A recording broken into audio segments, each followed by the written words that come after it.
Go Pizza presents SCP. The Steve Dangle Podcast with your hosts, Steve Dangle and Adam Wild. Go. This is why I start the show, because you would start it with clearing your throat. Come on. Come on. I was expecting Jesse to Get out there with it, boys. something. Come on. Well, I'm embarrassed. So this week, Steve Dangle, who will be playing in the Eric Lindros Celebrity Hockey Classic to support Easter Seals. I see he brought his water bottle in, by the way. Because he will hashtag now have played the game. And you know what? When you play the game, what do you need, Adam? Well, you need equipment to play the game. You need equipment! Thank you. Steve Dangle went out this week and bought his first set of hockey equipment. That's, you know what? That's a big step, and not cheap. Not cheap. Steve Dangle, how old are you? 30. You are living proof that you are never too old to learn something new. Adam, how much was your helmet? $300. Yesterday, my I head's bought huge. shin pads, 2 elbow pads, which for some reason were sold separately, shoulder pads, 3 pucks, one of those orange balls, a water bottle, a cage, hockey pants, and new gloves. And the Buffalo Sabres. And the Buffalo Sabres, less than $400. Hey, well done. Wow, that's actually great. I'm impressed. How much of it was used? None. Wow. That's awesome. All brand new Canadian Tire. That's great. Oh, there you go. It's not a sponsored thing. It's not as good as Panago, though. No, that's true. It doesn't taste as good. No, I should have bought my hockey equipment from them. Imagine how fresh it could have been. Funny thing about Steve's hockey equipment, I think Mark I know this. Safard had to tell Steve that he was wearing it incorrectly. Yep. Yesterday I posted a picture getting all cocky, and he pointed out that my elbow pads may be on the wrong arms. It's not like they're clearly labeled left and right, and that I had a 50% chance of getting it right by accident. Nope, just had to screw it up, but it's okay. No one pointed it out because I posted it on the internet. Oh wait, lots of people pointed it out, including an NHL player I grew up watching. Fun times. I really want to play hockey now. I suck so hard. Well, I just think that's the most Steve thing to ever happen. it is. And you know what? It's the most savvy thing to ever happen, too, because only he would really notice that the elbow pads would be on the wrong side. And by the way, you taped your stick wrong. Yeah, well, you know, like he is an equipment guy. He loves it. I'll wait for game day. And you tape your stick like a goober. Oh, okay. Well, sorry. Sorry, person who I have hockey cards of. A person I have hockey cards of thinks I suck. You know who else is having a bad day? I don't think he thinks you suck. He thinks I suck. Yeah, he does. He actually called Jesse and I and told us how much he thinks I you forgot suck. about that. Yeah. We had a conference call about, and he had a Google invite, and it said why Steve sucks, and then he invited us. James Reimer also called. No! Mr. Aquilini also called. Oh wow, That's okay.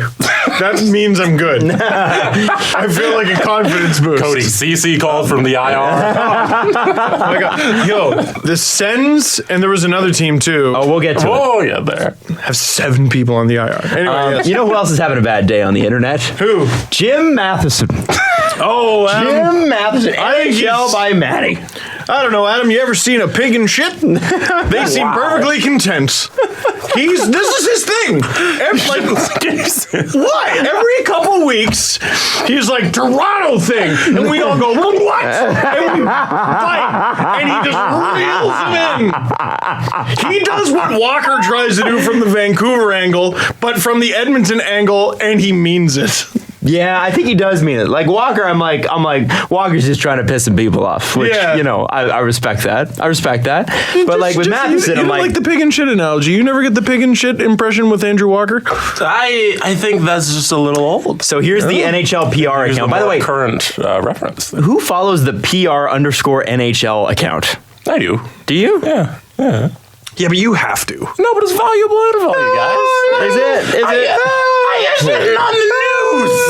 It's NHL Jesse, news. Listen, you are a professional social media person. Adam and I are just regular Joes. We're just regular consumers. I'm just a regular unemployed Joe. Yeah. You're two guys who don't have a hockey podcast at all and don't need to be up on hockey information, and I expect you both to be. How else could I possibly get it if not for the NHL PR Twitter account? I think you need to be on top of the news, and if they're breaking it, I'm pretty why sure aren't they you there? tattooed it on Jesse Fuchs and Danielle Michaud's foreheads today, where Austin Matthews and Morgan Riley stand. I'm pretty sure Sportsnet covered it. However, and in case no kidding, because that's how it felt to Jim Matheson. Also, Adam, you dropping the Sportsnet Central anchors' names by first name and last name proves that you are truly unemployed and you have lots of time to watch TV. I can watch the sports highlights sometimes 3 times in a row, That's amazing. and sometimes do.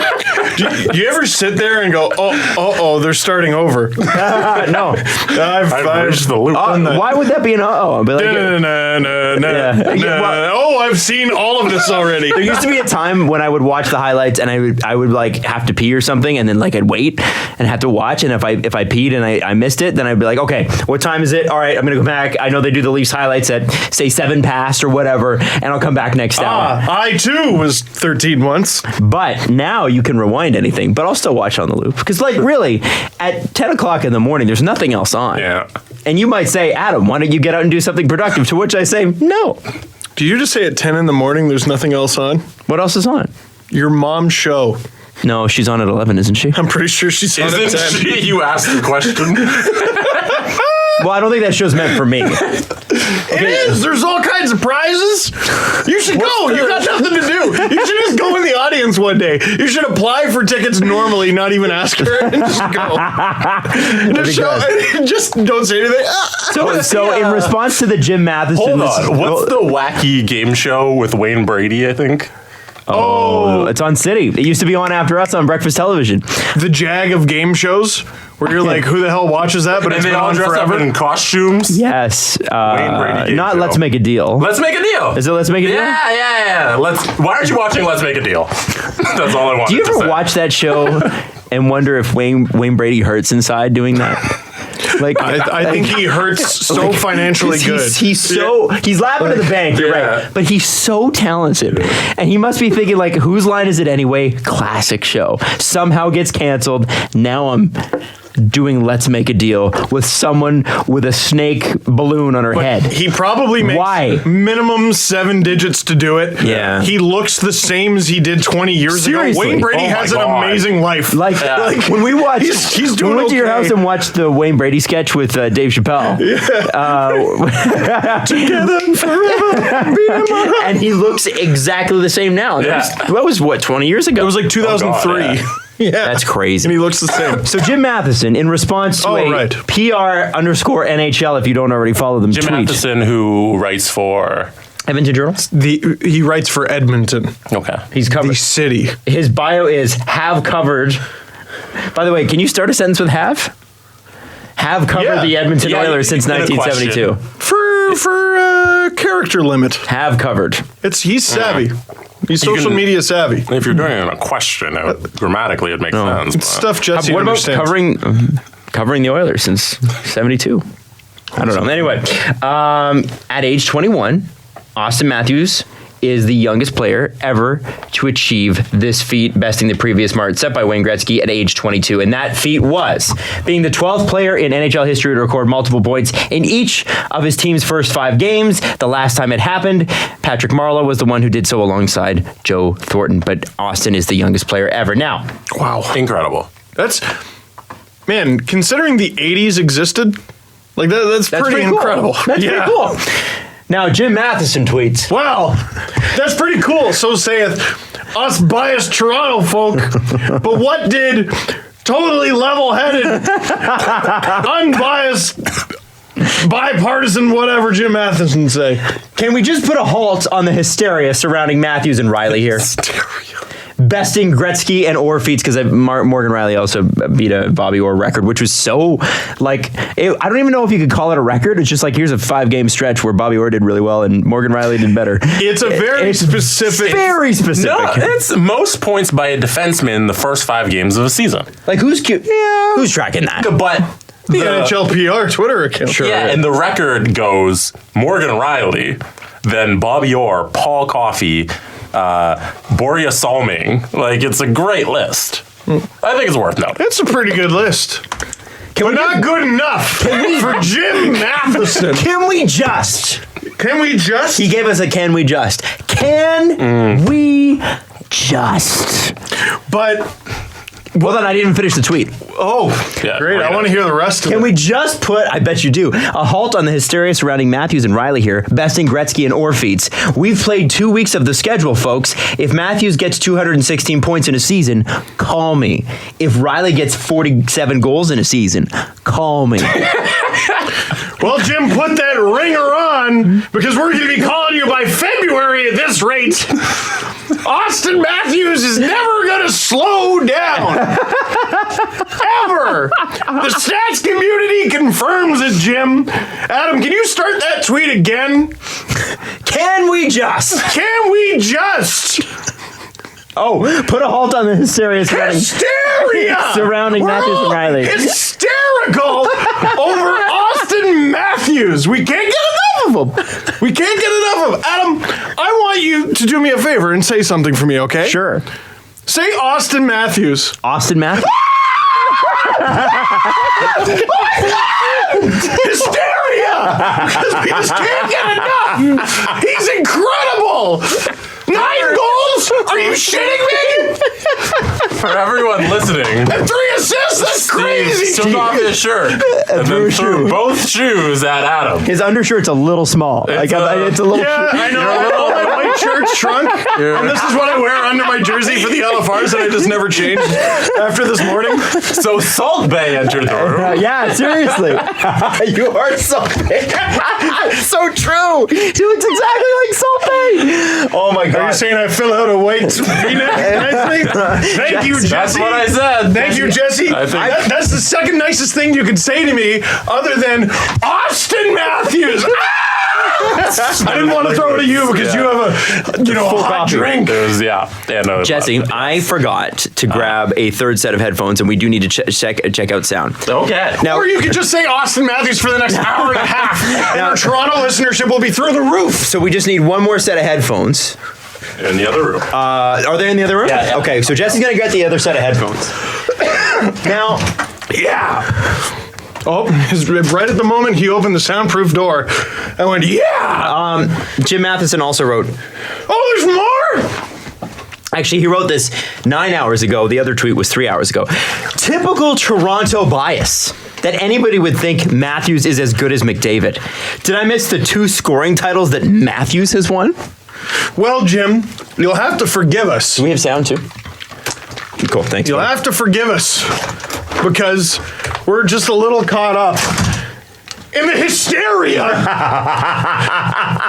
Austin Matthews because he scored 9 goals and we can't believe it.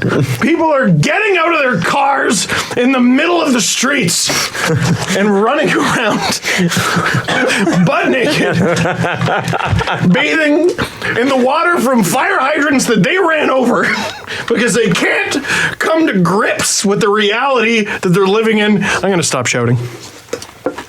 Well, I wondered if maybe Jim Matheson had a point. You know, I wondered if Jim Matheson had a point. maybe he did. And I'm wondering if our media is losing it. And I'm calling out a couple of our Sportsnet fellows here. Oh, well, I know one. I'm going to start with Nick Kyprios. Hell yeah. Is Nick Kyprios losing it? No. Or is he just playing us? No. Why did do he you say? think he's losing it? Yeah. He's wrong. Adam's Play it. wrong. All right, so this Is it ready? This is, oh no. Oh, That's no. Austin Matthews on your screen. It is Austin Matthews. For some reason, I can't hear it, Jesse. Hold on.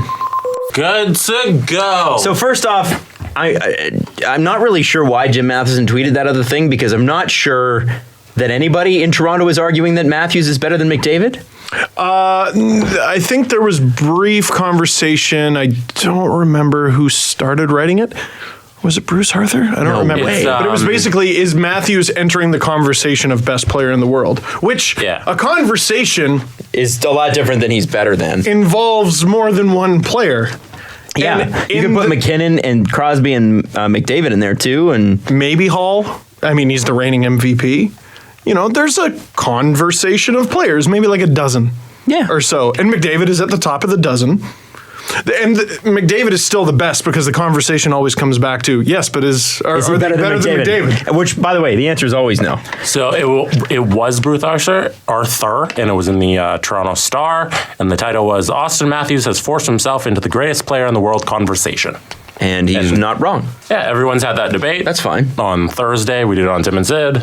And yeah, the answer is no. Yeah, he's in the conversation, but he's not better. No, of course. Yeah. But like what? Like I'm trying to imagine us like 3 weeks ago.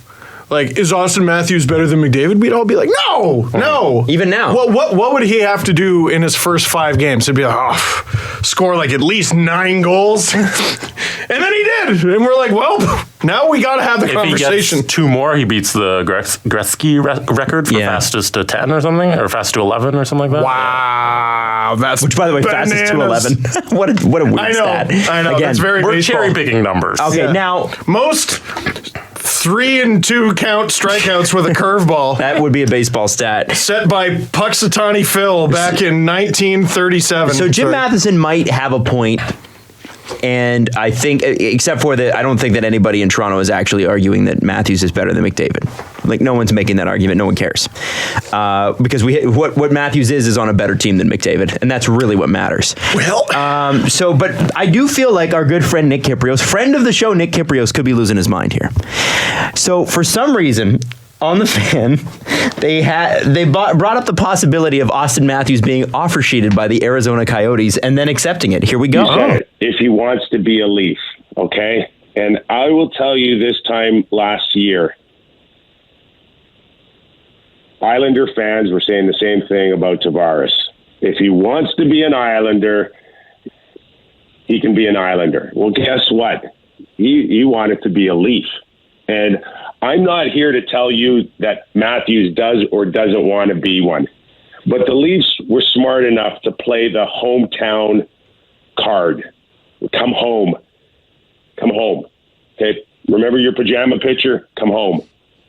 Now, Austin Matthews isn't Canadian. He doesn't know the culture here until he got here. And I'm not saying that he doesn't love it. I'm not saying that he's not happy here.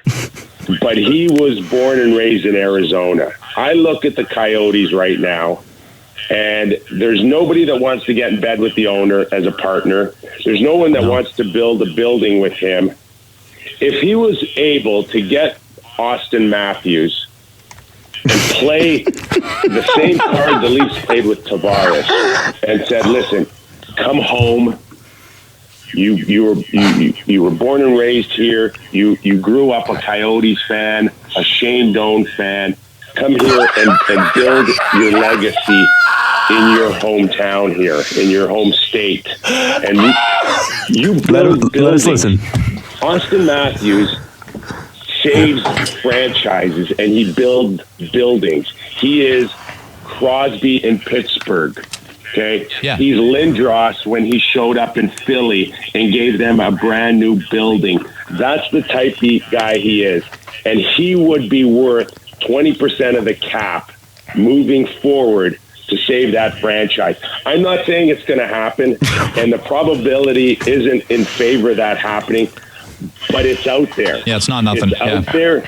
It's not nothing. Nothing. I think the Leafs would be crazy to think that that's not a possibility. As remote as it sounds, it's still out there. Still out there. Well, you know, as we've said on the show before. Hold on, don't take your headphones off. Oh, we got more. Well, can I talk about that before we move on? Sure, because we've got another member of the media who might be losing their mind. As we've discussed before. As he says, don't take off your headphones. I'm talking. I know I'm not listening. All things that are possible. Austin Matthews might indeed sign an offer sheet with the Arizona Coyotes and flee the city of Toronto and go play for the Arizona Coyotes.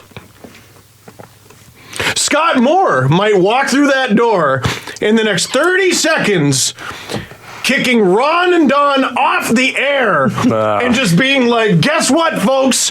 7 minutes of SDP time every Saturday night, first intermission. They'd be crazy to think that that's not a possibility. Jim Matheson might swing through that window right now on a Batman-like sort of pulley contraption, kick the door, just the window out, stand in front of me, Gangs of New York style, and go, let's dance, pretty boy. And we just duke it out like Peter Griffin and the chicken for the next half hour. All things that are possible are possible. Mm-hmm. But forgive me for being a little bit skeptical at the theory that the poorest team in the league is going to steal the best player from the richest team in the league. That a team that hasn't made the playoffs in how long? I don't know, 5-6 years? Is about to steal a player who has 9 goals in 5 games and seems perfectly content, thank you very much, playing for the Toronto Maple Leafs. Since Wayne Gretzky was coach? Yes. Yeah, 2012, they made it to the conference final. Yeah. Oh, yes. Mike Smith They had won a on really a good tear. run. Yeah. Okay, so now I ask you, and by the way, this is not an insult to Nick Kypreos, not an insult to Brian Burke. Yeah. But if they were in front of me right now with these takes, I would have to ask them if they were losing their minds. And I want to just, before we talk a little bit more about both of these takes, I want you to hear Brian Burke's take earlier. And this is where I think Jim Matheson may really have a point. It's what? By the way, he's talking about Morgan Riley, okay? Oh, okay. You watch him play right now, and he's almost on autopilot. He's in his own right now because he's doing things. He reminds me right now, I'm not comparing him to this player. He reminds me of Nick Lidstrom when Nick Lidstrom was in his prime. Because what he's doing is I love how he specified. No, he doesn't just remind me of Nick Lidstrom. He reminds me of the best version of Nick Lidstrom. Okay, let's continue. There's a minute to go. Watch him. He's got the puck, heads up the whole time. It's almost like he's doing this computer-generated thing to see the whole thing and make the right choice with confidence and speed. What I thought first when I watched him play, so he only played a few games that year, hurt his knee, but his skating leaps out at you right away. Can you pause it? Folks, did I ever tell you that I drafted Morgan Riley 5th goddamn overall? Despite the fact that he only played 17 games in the WHL, I'm a frickin' genius. Why'd you fire me? You know I'm a genius. Well, the guy that he actually gives credit to in the rest of this clip, and we don't actually need to play the rest of the clip, is Dave Morrison, who was still with the Leafs and the head of scouting. Dave. It was Dave Morrison that was like, must draft this guy. You must. And he did. Great. Listen to his guy. Now, good for us. So here's the thing. Last year, Nick Kypreos went on Hockey Central at noon and said the Leafs should look at trading Mitch Marner for Noah Hanifin. Because Mitch Marner at the time was on the 4th line. So what you have to do in these moments is realize that they are in the moment. And I love Nick and I love Brian. I've never met Brian, but I've heard nothing but great things about Brian in person. But I have to tell you, these takes are hot. So maybe Jim Matheson has a bit of a, maybe he's right. I'm coming around. Maybe Jim, there's some hysteria. My friend, screw Toronto and the entire province. I'm with you. Like Nick Kypreos also said when the Washington Capitals were in the second round of the playoffs that if they win this Stanley Cup final, they may fire their head coach. And everybody said, you're a crazy man, Nick Kypreos. Why would they fire their coach if they didn't won? end up firing him, though. He walked. Same thing. Same thing. By firing, he meant let go. They wouldn't come to agreement. And it happened. So but that was saying, okay. But if he says something ridiculous, but we knew last year. Give him some credit. I do because he's a very knowledgeable man. He said Noah Hanifin would get traded to the Leafs, and he got traded to within Canada. To Canada. So he was right there. Yeah. They have a Canada flag on their But it's not shoulders. like he wasn't wrong about Noah Hanifin being on the market. Right. And which we knew. I doubt and we also knew Barry Trotz going into the playoffs would, quote, lose his job because I went on a rant about it going into the playoffs. We knew that. I said absurd. I said it's absurd that Barry Trotz would get fired for losing in the second round. That's insane. Then instead he won the Stanley Cup and walked and decided to go to the Islanders. who are Our team a team. exist and are That's paying him $4 million a year. Yes, very good. Yeah. You guys hear that Cal Clutterbuck and Matt Martin and the other guy on their line? Casey Cizikas. They all scored a goal the other night. Hell yeah, best fourth line in hockey is back, baby. Gritty goals, baby. Oh, the mascot went to the wrong team, everybody. Gritty should be centering that line. Move over, Casey. So true. He should be right in there. Listen, and now it's funny that you brought up the Marner for Hannafin thing. Or was that you? Marnifin. Because we're doing sort of the same thing now with Nylander. Well, they're scoring goals without him, which means trash garbage. Let's get rid of him don't for need him. any old second pair defenseman. Because it's worked so well in other situations. Look at how well it went for the Oilers. Look at how well it went. Peter Chiarelli. We should follow that guy's lead. Absolutely. For sure. He's got a cup. Well, and the thing is, by the way, for everybody that tweeted me saying that William Nylander isn't holding out,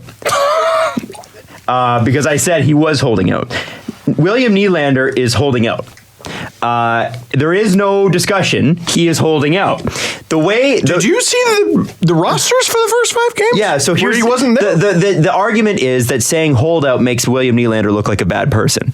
And I said, they're like, that's your fault. If that's holdout- how you interpret it, that's your a fault. holdout is Alexei Yashin. A holdout is Le'Veon Bell. People who have contracts and are holding out. Well, no, a holdout can be more than one thing. And this type of holding out is a negotiation tactic, which is we're not going to play until you give us your money. And the Leafs are going, cool. You can hold out for more money. I guess go ahead and hold out for more money. It'd be better, but if you're not going to get it. Contract dispute, perhaps. Oh, I don't give it. It's a holdout. He's holding out. Have they offered him a contract? Yes. Maybe the Leafs are holding out. Is he holding out for more money? Sure, the Leafs are holding out too. They're both holding out for their side. Leafs are holding out on losing right now. Twitter trolls' argument against you were that you can't use the term holdout if he doesn't have a contract. You can if he's got an offer. And he does. Yeah. Because I assume he does. The Leafs have offered him a contract. We know that. So the term holdout makes He's holding out for more money. Yeah. I'm going to hold out for more money. Well, I don't understand. And by the way, listen, this is business, guys. There is no bad or good here. This is, I want my money, and this is any employment agreement. When I have a contract negotiation myself, usually the company that I'm working for sends me a contract, and I go, interesting. How about more? And then they go, well, we see that that's an interesting figure you sent us back. How about less? How about less than that? That's normally how it goes. So I held out for more money. I counteroffered. And then if we come to an impasse, which right now the Leafs and Nylanders can't have, I'm holding out for more money. They're holding out for their position. Holdout is not a negative. It's just a thing. It doesn't have to be political. It doesn't have to have a sociological thing associated with it. William Nylander is not a bad person because he wants to make more money. It's just a thing. It just is. If the Leafs keep up their current pace and go 15-2, and it's Who'd they lose the second one to? middle of November, is there reason to trade William Nylander? We'll come to that bridge when we get there. Well, here's what I wanted to say off the top of the show, and I did that thing again where I lowered my chair. I do that every show. Here's my point, but from a smaller angle. Yeah. Okay. That's impressive all of a sudden. What has just happened? My point is going to be so big, I don't even need to be as high as you. Go way up now. All right, now listen. Talking down to us now, Steve. Your kids. point's small. All right, listen. I feel like it was either the last show or the second last show where we talked about Nylander, and Adam was really good and you were really good, and I just clearly didn't give a shit because I feel like we've covered any and all angles of William Nylander. So I'm gonna say what I have to say and be done with it until there's like news to discuss. Wow. On that front, because I just don't care anymore. I'm tired of talking about maybes with him. You know what would have been hilarious is if Steve talked about it with us last episode when we were talking about it. But no, I won't watch Game of Thrones. No, I will not watch Game of Thrones. So you're saying it would have been good if Steve Dangle entered a conversation on the Steve Dangle podcast? I'm getting ganged up on, so I'm just going to lower myself there. Okay, go ahead. What a strange thing Jesse, to happen. Would you say that the entire idea of the Steve Dangle podcast is to have a conversation and then to elicit other conversations? How about you shut your freaking face then, Adam? How about you do that? How about you You do a little bit of that. Listen, everybody, laughing at the Leafs. The old laughs loafing around. 1967. Talking about the Leafs, barfing like you do. That you don't have William Nylander. Guess you shouldn't have signed Tavares. That's my favorite take. Shouldn't have signed Tavares. They blew it up. First of all, wrecked it. He's scoring 2 points a game. Already, your argument is poor. He had 4 assists last night. He had 4 assists in a game where he didn't even look that good. How many would Sit it down really and have? shut up forever. Do you understand how little permission you have to speak? Also, William Nylander, I'm going to throw this out there. This is why you hire me. NHL expert. That's why it said it in the thing. On the Fan 590. Absolutely. William Nylander exists. It's crazy. He exists. So right now, he exists somewhere in Sweden. There's a guy named William Nylander who's out there playing hockey, and he's a great hockey player. Have you seen the videos on Instagram of him doing skating work? It's insane. He's very good. His by the way, legs move very quickly. I was surprised it was him. And what is he wearing Still in exists. said videos? Leafs gear. Leafs gear. Interesting. I wonder about He's that. getting close. He's getting close. I mean, all his teammates are out there on the ice looking impressive. He figured, I got to get in on this. The Leafs have William Nylander. They can re-sign William Nylander, and if they re-sign William Nylander, they will have William Nylander. Well, Steve, if they, keep wasting their precious time, someone's going to offer sheet William Nylander. What? No! Really? Well, gosh, that means the other team steals him for free? Well, no, actually, they have to pay like an exorbitant penalty of draft picks. Well, if it's up to him $8 million, it's 1, 2, and 3. It's a crazy amount. Oh. So wait, the Leafs get things. So on top of them being great already, they get things in exchange for a player they were not using. Oh, okay. Well, that sounds good. Between 6 and 8.1 million, it's a first, second, and third. Between 8 and 10 million, it's 2 firsts, a second, and a third. You have to think that it'd be over 8 because over 8. Otherwise, just match. Yeah, otherwise you would match. Then it's 2 firsts, a second, and a third. It Which- has to be your own. And you first off, you have to have those picks. Second, you have to have the space. And there are, I think it was Jeff Fayette that actually broke it down. And Here's he said, how many teams can actually do this. and all of them are lottery teams. Oh, well, great. So we'll take your pick. Bring them on. The Ottawa Senators. Literally, Do it. And you No, know they don't have who's to one of the teams that could offer sheet William Oh, Nylander? they don't have their pick. Yeah. You know who's one of the teams that could offer sheet William Nylander with the picks with the space they have? Hit me. Austin Matthews' future team. Well, that's one of them. Is it? Yeah. But if the Leafs were on the outside looking in, the Leafs have like $12 million in cap space. Well, Adam, It's weird. you mentioned something in there that is also a possibility. Matching! A team can come in and be like, 1 William Nylander, please. And the Leafs could be like, actually, that sounds good. I'll have one too. There's only one. Oh, well, I guess we get him. Well, and here's the other thing, too. William Nylander is not stupid. He wants to be in a big market. He wants to be in Toronto. That is clear. He wants to be here. And part of the issue that's holding up the contract is that if he signs for 6.5, he's concerned because he can't have a no trade clause in his deal right now. He's concerned that he gets traded. Well, I mean, ifs and buts, man. There's not much, you can't, that's like saying, I don't want to buy this car because I might run out of gas in 3 years. You can't. So he wants an untradeable contract? Well, they can't, Basically. and they can't do that. So if you're looking for a no trade clause in terms of how much money you're going to make, the only places to make it are the places that you, William Nylander, do not want to go right now. Well, Adam, if he's not going to sign a deal, then they will have no other option than to trade him. Oh, no, they get nothing? No, well, no. They get the return of the trade. Which would be pretty good. Could be a top 4 defenseman, top forward prospect at a high pick. It could be a bunch of defensemen. It could be a couple forwards and a defenseman. Could be an ocean of picks. It can be an ocean of all kinds of things. And it just adds to the team that is already 4-1. Mm-hmm. So for everyone freaking out, acting like he's going to leave, they'll never see him again, and they're just going to be in the hole, one William Nylander, it does not work that way. He also has to say, this deal looks good, let me sign it. He has to sign it.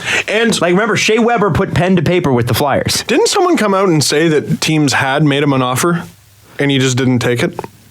Who? I could have swore someone said Someone that. suggested Or maybe it was it. I don't think it was ever. It hasn't happened.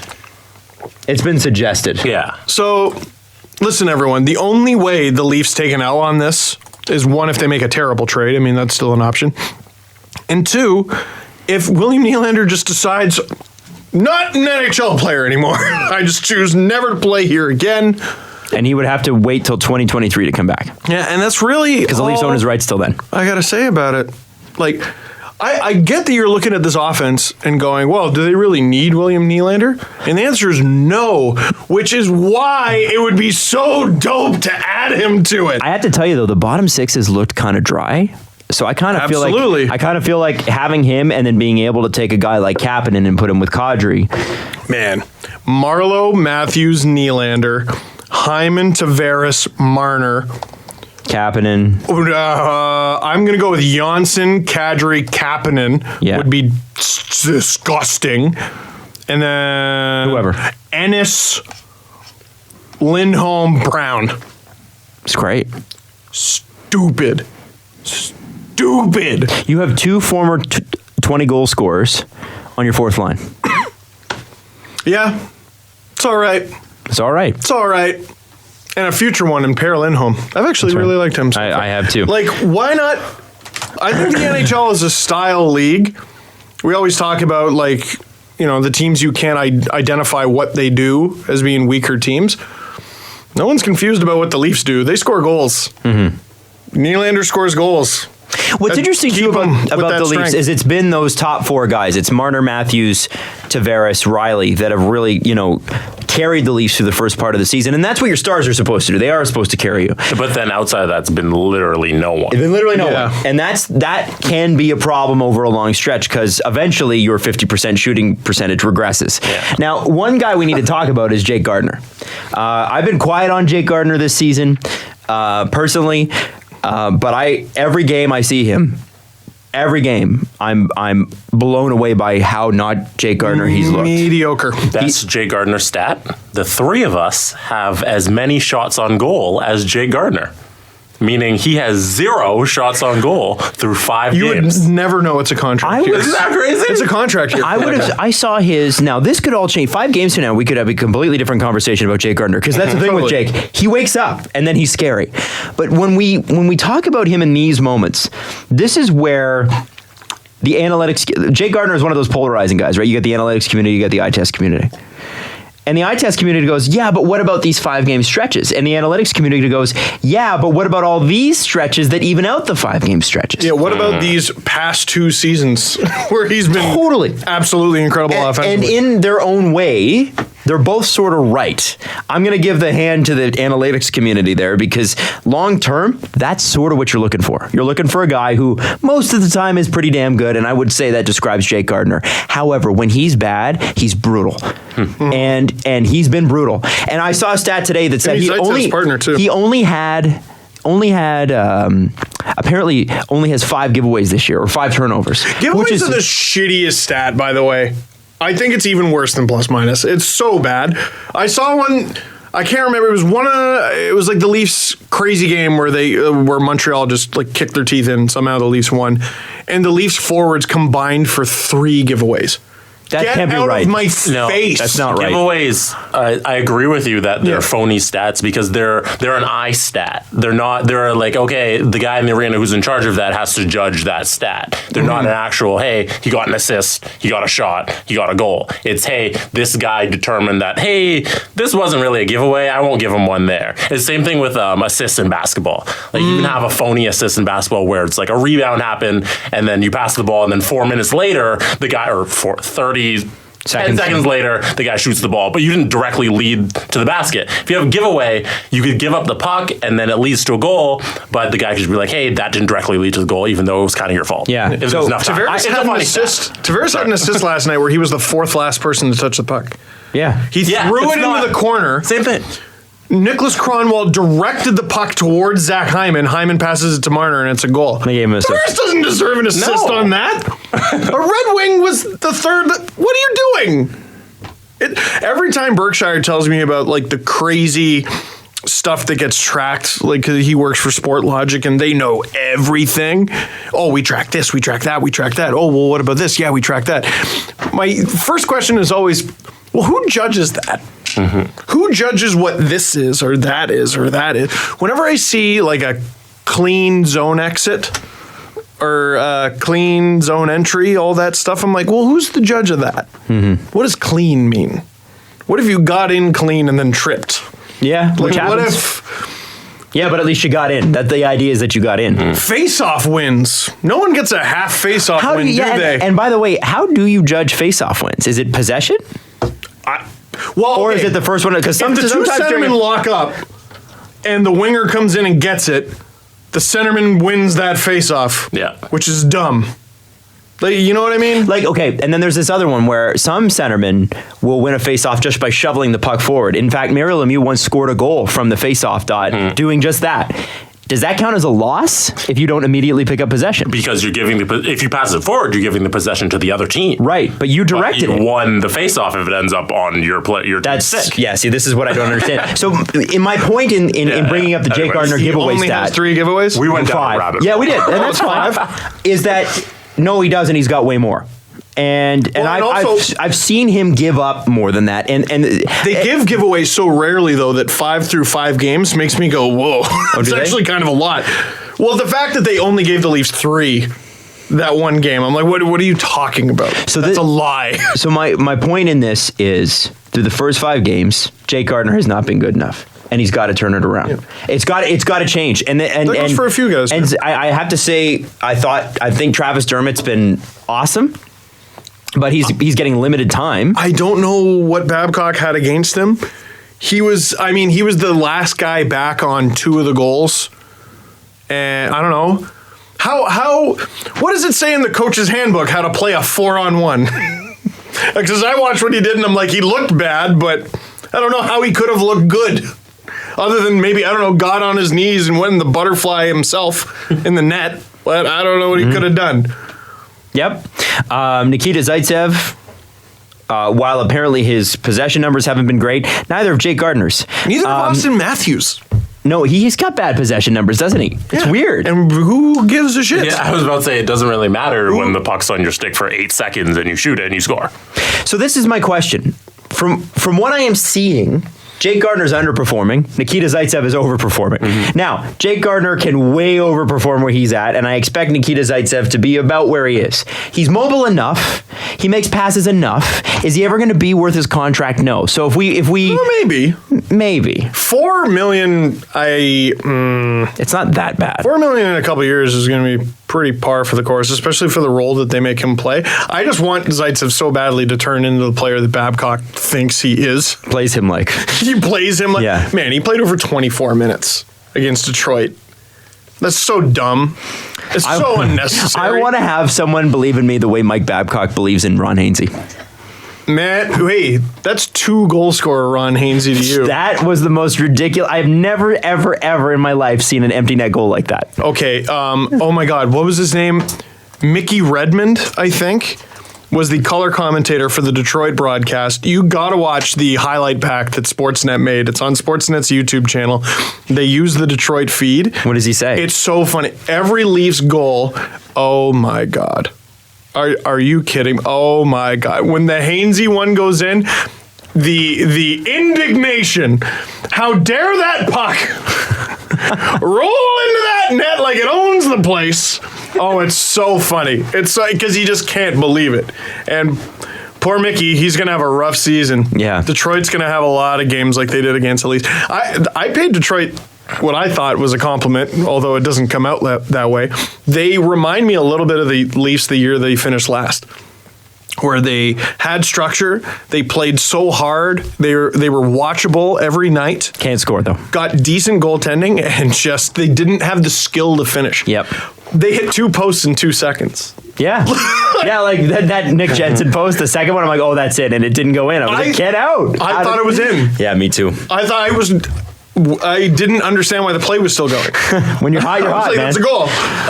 Watching the broadcast, one thing that's been dropped is the Babcock returning to Detroit narrative.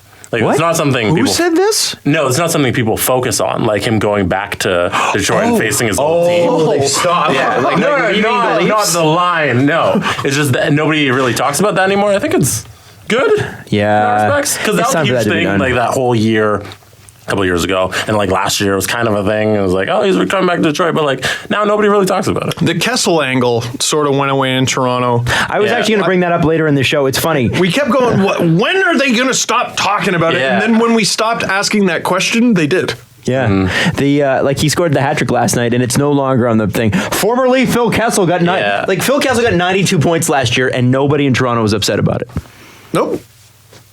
Nor have I ever been mad. That's more points than anybody on this team has had since Doug Gilmour. I'm not like gonna lie. it's crazy. I'm a little bitter that the Leafs are still paying him their retained salary on him, but like animosity towards the player, or even the trade. No animosity towards the trade. One thing I did see was a lot of people using 3 hot dogs for the hat trick. Oh, that's funny. great. Yeah, but that's not a Toronto It's thing. still a Toronto thing. It goes back to Toronto and here, but Yeah, but then It's when you not then Leafs put a directly. bunch of hot dogs in the Stanley Cup that you won with Pittsburgh the second time, the second. 2-time Stanley Cup champion, crazy. It's amazing, by the way, how much the Pittsburgh media is on Phil Kessel. Is it amazing? I think a little bit. He won back-to-back cups, followed that up with the best regular season of his life, and people are still mad. I think maybe it's just that Phil Kessel doesn't get along with the media anywhere he goes That might be it. because they were on him here, and he was the best player on the team. Same shit. Yeah, I think that they just don't like him, and I don't know if that. You know what? Phil might not be the most likable guy to the media. Period. He just might not be. Like it was like Barry Bonds. Great player, except for the roid thing, but that's the side. But I'm not answering that question because it was stupid. like Barry Bonds was a jackass. Yeah. There was a time when That's Tiger a great Woods was a clip. total fucking jackass too, and people hated him. this? Tiger Woods. Oh. In his prime, when he was like full on swagger Tiger Woods, he was a dick, and he's a dick to his caddies. He was a dick to certain fans. He'd be upset if someone was taking a picture while while he was taking a swing. Somebody'd be like, "Click," and he'd be like, "Come on, guys." He still does that. Does he? There's shit that Tiger Woods does that you're like, oh my God. But he's also freaking Tiger Woods, right? And that's the thing. Like, if I'm Jim Rutherford, I go, yeah, but he scores 92 points. Yeah. But We could have play both ends of the Kasperi ice. Kapanen, Scott Harrington, and what was it? Nick something or other. Spalling. Nick Spalling, and our first round pick or whatever. Or we can have Phil Kessel. And I think they'll take Phil they Kessel. used to get Freddie. There you go. Dave Poulin, who has been frequently roasted on the show, had a fantastic story yesterday on the 3-letter enemy. What did he say? What was he talking about? He was talking to a scout. I don't remember who the scout was or who they worked for. I'm going to assume the Flyers. It was back when he was playing in the NHL. And they were in town. I think they were playing the Quebec Nordiques, and they were in town, and they had watched Mario Lemieux the night before because Lemieux hadn't been drafted yet. And they go, well, how was he? You know, how was, did he live up to the hype? They go, oh, he's a very, very one-way player. He's a very one-way player. He's just all offense, very one-dimensional player. Didn't even enter the defensive zone. Didn't even enter the defensive zone. Well, how many goals did he score? 6. But I don't know if he would fit our style. That is so funny. 6 goals, Mario Lemieux. Imagine. Just because you're a scout doesn't mean you know the game. That's right. Yeah, no, it's true. It's true. Doesn't mean you know it well. Okay, I think if you think Mario Lemieux's bad, you might not be great at your job. Some people make mistakes at their job. Part of their job is That's also a big one. I think we should never criticize anybody for mistakes. Shit. Great point there, Jesse. Great point. we wouldn't have a show. I take my elbow pads off to you. we wouldn't have a show. I think we need to give some credit, though. We talked about the Leafs and their defense and whatever ad nauseum about how they maybe don't have the skill, how they're not very good defensively, quite frankly, and their goals against average and save percentage would back that up. However, I think we do need to give some credit to the Leafs D, who are doing exactly what they needed to do at the beginning of the season, which is Morgan Riley. No. Getting the puck to the forwards. Mm-hmm. They are doing that. And I think it's going to be very, very interesting. Everybody's going off about the Leafs right now and how great everything is. They have not played one playoff team yet. Yeah. Their first playoff match will be tomorrow night versus Washington. Yeah, I mean, a playoff team from last year. You're right. Yeah, you're right. Not one. You're right. No, I'm not going to nitpick. You're right. And then you got that LA. Is a fact. And then you got LA, Pittsburgh, St. Louis. Those are not easy matchups. Followed by Winnipeg, Yeah. Calgary. Yeah. That is a tough back half of the month. Mm-hmm. Yeah. So they're gonna really be tested in the next little bit, and I think get in those wins now, man. They got a lot of time off though. They do. A 4-game week is pretty rare. Yeah, and then they got 1-2 day off, a 3 day off, a 2 day off. That's not a bad October the Leafs have by Leaf standards. And we were just talking about how it's crazy they've already reached 5 games when Edmonton's played 2 and Tampa's played, what was it, 1, Jesse? Yeah, Tampa's played 1 game. How did that happen? Yeah. The NHL schedule to start the year has been the weirdest thing. And there's no games tonight. There's no games on the second Friday of the season. And that brings me to the Oilers, who played their second game. Yeah, last night, and had a tough go. Let me just say this: Connor McDavid made a really good point. He said, we're a week in and we played 1 game. This was before the game, and he said everybody else has had the chance to play 2 or 3, and they're sort of warmed up. They're sort of rolling. And then Ryan Nugent-Hopkins was like, "Yeah, no excuses. We play preseason games. We just got to get out there and play." But Connor McDavid was honest. I think Nuge was towing the company line. I get that, but Connor McDavid's right. Why, if you're the Edmonton Oilers and you didn't make the playoffs, are you signing up to go to an international game, play 1 game there, and then waiting a week to play game 2 when everybody else has played 2 or 3? I assume it wasn't their decision. No, it has to be. It has to be their decision. I assume the league tells them. No, the league, they can deny that. Absolutely. You're telling me if I'm Daryl Cates, I can't decide that my team isn't going to that? I absolutely can decide that. There was a report that a few years ago the Leafs shot that down. I'm not totally sure. Or you can kick up a stink and you can avoid that. You don't have to do that. I don't know. No. Is Edmonton up there enough? I don't know about their ownership relationship with Gary Bettman, but do they have enough pull to be I don't want to? I think so. Absolutely. Because then another team gets shoved in there, and who knows? Who they play? Also, was it Boston? Jersey. Oh, that's right. Yeah. In Sweden. Tampa's played 2 games as of Thursday. They played 2. I was about to say 1 is crazy. Or was it Germany? Was it Germany or Sweden? I think it was Sweden. Okay. I don't know. Europe. Somewhere in Europe. Yeah. But okay, they're trying to sell the game, trying to grow the game in Europe. Connor McDavid is a perfect player to do that with, playing against the reigning MVP in Taylor Hall. I get that. But I just feel like they'd be better served playing games here. Who watched those games? Fans of those teams, probably. Live? I don't know, were they late? I assume so. Or early. No, I assume they were really early because they were in Europe. Well, I understand wanting to do that as well. But what I don't get is, first game of the season, you're a team that already is going to struggle. Already going to struggle to be in the playoffs, and you're signing up to go across the ocean and then be a week behind everybody else. I think it's one of the stupidest things. If Oilers ownership did have a choice in this, it was a terrible decision. Terrible decision. And I think you saw it last night. I don't think LA started, or not LA. Jesus, who did they play? Montreal played LA. Wasn't it who went to China? Boston and Calgary.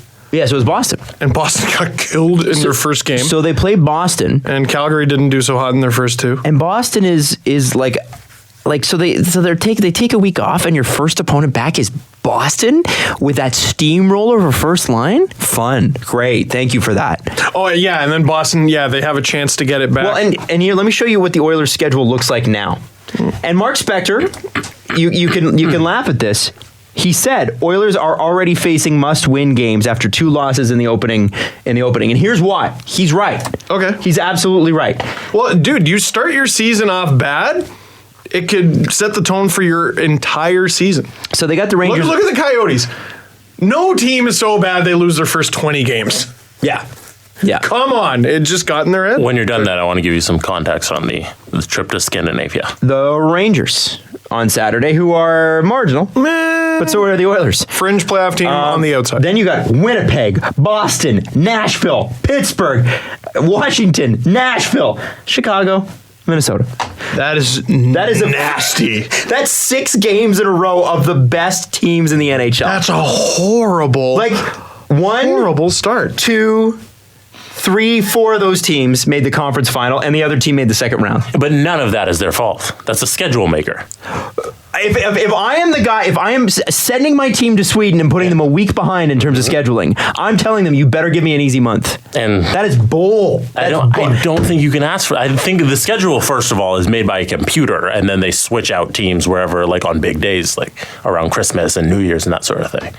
I don't think you can pick and choose who you're playing at the beginning of the year just because you're going over to Scandinavium Arena. I would be Gothenburg. all the levels of ticked that you could be. If I'm Daryl Cates right now, and I'm tanning somewhere because that's what Daryl Cates. He's always got a tan. He's tanning in Seattle with his sunglasses. I am calling the league and talking very slowly and wasting all their time. Oh my! I think you should be very mad. I would be livid. Livid. And what, I look at terrible month. Terrible. Terrible. I'm just looking at that. Like, none of those teams were wild card. They were all like top 3. When you are the Oilers, holy shit! Based on their record last year and the fact that they were able to improve very little in the offseason, most teams are better. Most teams are better than the Oilers. So you're always going to have an uphill battle. Why are you putting yourself at a disadvantage is my point. And those teams in that 6-game stretch won a combined 9 playoff series last year. That's crazy. Yeah. Damn. That's what I'm talking about. Jeez. By the way, their game was October 6th, which was last Saturday, versus New Jersey. In Gothenburg, Sweden, in Scandinavium Arena, and it was played at 2 p.m. Eastern Standard Time. So there's all your questions. So that's noon. It was noon in Edmonton. Sure, yeah. Noonmonton. 7 p.m. over there. And then watching that. Played again on Thursday. And then on November 1st noon on and Saturday, November I guess it's easier. 2nd, the Panthers and Jets are going over to Helsinki to play 2 regular season games. See, I'm okay with that. In the middle of the season? At least it's in the middle of the season. I'm into that. The start of the season, you want to get rolling. If you're already in it, I think it's a little different. Start of the season, what's their schedule like around that, like before and after it? I'll have to look that up. I would hope at least 2 before and 3 after. That's so weird. It's like 2 bye weeks almost. So the Jets schedule for November, they have the 2 days, Thursday, Friday in Helsinki, and then they have Saturday, Sunday, Monday, Tuesday, Wednesday, Thursday off. So they don't play till a week later. So that's their bye week. They got like 2 bye weeks. Yeah, because they play the Leafs on the 27th, and then they have all the week off until they go to Helsinki on the Thursday and play Florida, and then they have the all next week until they play Colorado the next Friday. Jeez. So they get about 2 weeks off and play 2 games in there. That's a weird way to, I don't know, you get a month to get into it. All right, we're in a groove and we're barely going to play hockey. See, I'd be happier with that because at least midway through the season or into the season, you could use the rest. And they'll get a few wins. Yeah. It may be more welcome than it is now. I think at the beginning of the season, you just want to get going on the season. Yeah, the Oilers should be mad. Well, their schedule's also been packed in October. They play every other day for 1, 2... for good reason. Yeah, they do every other game. 1, 2, 3, for the next 4, 5, 6, 7, 8, 9, 10, 11, 3 12, weeks. 13, 14. For 14 days, they play every other day plus a back-to-back. Jeez. So they're not the I only don't know. team. I don't know if you're the NHL how you figure this out. If By the way, that stretches into November, Jesse. No, it doesn't. No, you're looking at the Oilers, dude. Yeah. Oh, I thought you meant the Oilers. I thought you meant No, I'm on the he's talking about the Jets. Jets. Oh, you're on the Jets. yeah. Well, okay, let's have a look at the Oilers then. Yeah, go ahead. Okay, that's why I said 3 weeks. Because starting yesterday with Boston, going into tomorrow, they're playing almost every other day. They've got an extra couple days off each week. They get the Sunday, Monday, Sunday, Monday. But they're going 1, 2, 3, 1, 2, 3, 1, 2, and then they go into November. 3, 4. That's a pack November. It's not easy. The most they're going to get. Back-to-back Washington, Tampa, both on the road? They don't get. Who did you piss off to get that? They don't get 3 days off in a row till November 14, 15, 16. from now. That's bad. That is bad. Sheldon Keefe of the Toronto Marlies was also ranting about this early season schedule. He's basically saying, like, we haven't had a practice in 2 weeks, or we've had one practice in 2 weeks. Now, can screw you up, man. Alan Mitchell, a.k.a. Low Tide, tweeted something, but wrote something in Athletic, and it suggested, like, because the Oilers have looked bad through 2 games, everybody's freaking out as they do. Oh, hell yeah. Lay it on me, Adam. So what they said was, if you're McLellan and Chiarelli, what do you do? What do you do to make this team better? Now, it is 2 games in, so maybe we could chill. Maybe the Oilers are really good. Maybe Jesse Puljujarvi is a great player, which I actually think he is. I think they're just not deploying him correctly, but anyway. Yep. I think a lot of Oilers fans would agree with you. The idea of trading Connor McDavid came up. In which case, Edmonton, call us in Toronto, we'll give you William Nylander. Yeah. He's yours. Got you. He's yours, and he's less money. We'll put together a package of William Nylander and a belly full of laughs. You want me to read the quote? Yep. Please do. Da-da-da. John Tavares, third line center. Sorry. That would be hilarious. At some point, maybe not this season, but in some other season, closer than any Oilers fan would care to know, the idea of moving out the captain for a fresh start may just start to make sense. Edmonton's famous 5-year plans have been reset so many times it might remind science fiction fans of the 2-part Star Trek Voyager Hell episodes. Yeah, okay, you've lost me. Alan, stop it. Mitchell. But you know what? Don't act like that's not going to come up. Oh my God. No, it can't. It's going to come up. No. He's right. No. It's going to come up. Okay. No, listen, it's not, it doesn't mean the Oilers are going to do it. It means that they're going to start talking about it in Edmonton as a viable option. Yes. It is 100. If we can talk about Austin Matthews being offer sheeted to Arizona 10 months before his deal is up, we can definitely talk about Connor McDavid maybe getting traded. Okay. If Peter Chiarelli... It's a worse conversation, by the way. It's a worse conversation Than the Austin Matthews one. Which is more likely? The Austin Matthews is way more likely. Easily, full stop. Easily. Okay. All right. Connor McDavid is... Austin Matthews, there's at least a little bit of, like, tugging he can do. Logic. McDavid is locked in forever. Yeah. They got to do that shit on their own. They got to trade him. They got to be like, Connor McDavid trading time. Connor McTrade him. More like, yep, it works perfect. No, it Make doesn't. the shirt. Make the shirt, Jesse. No. Connor McTrading time in a giant clock. And a button. and a button. I had to hit the button. You gotta hit the... When is it Connor McTrading time? Chiarelli's excited. Cates is excited. Oilers fans excited. McLellan's Taylor excited. Hall's excited. Bobby's Nick's Burgers are excited. Adam Larson's excited. Wow, that was 6 things. This is a big clock. There's a lot to be excited about. If Peter Chiarelli even murmurs under his breath the idea of trading Connor McDavid, or if McDavid even suggests, I'm not all that happy here, Daryl Cates needs to hire the Bills Mafia to put Chiarelli through a table and fire him over text, fart in his breakfast, and never call him again. It's Connor McDavid. The farting was a little far. Yeah. I don't care. You could have left that Deserved it. out. I don't think so. Nope. Okay. How many MVPs is that team going to trade? How do you create the saying anyone can be traded? Gretzky got traded, and then trade McDavid. No. I'm putting my foot down for the sport. All right, it's fun to pick on you. I get it. You're not trading McDavid, damn it. You're out of your minds. No. I will. Edmonton, this is your intervention. I think the league needs to pull out their list. No, and be whose here's all intervention the is it? ways- Because I don't think any Oilers fan would be like, yeah, this is possible. The team. Oh. It's got to be Daryl.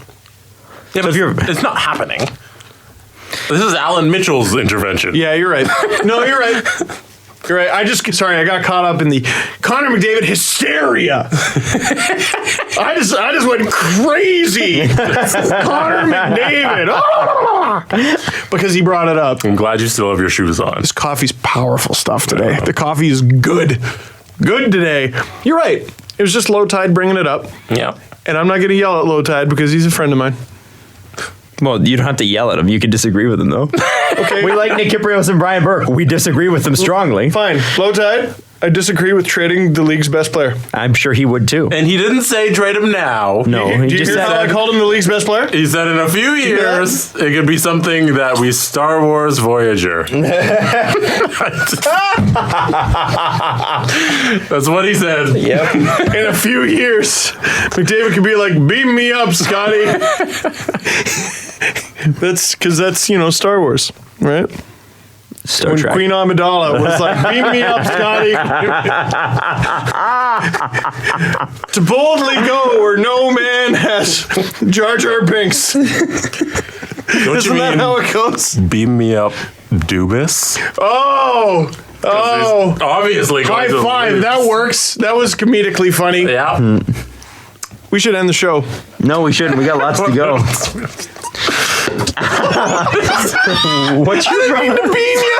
I totally beamed Steve out just with threw the his coffee. coffee cup at me. I don't understand. I beamed you. I'm sorry. That's all right, man. It's a red mark. Oh my God. Are you okay? No, I'm fine. I'm totally fine. I'm fine. You're right? I'm totally cool. It's okay. It was cardboard, man. I'm cool. You've had a little bit too much coffee.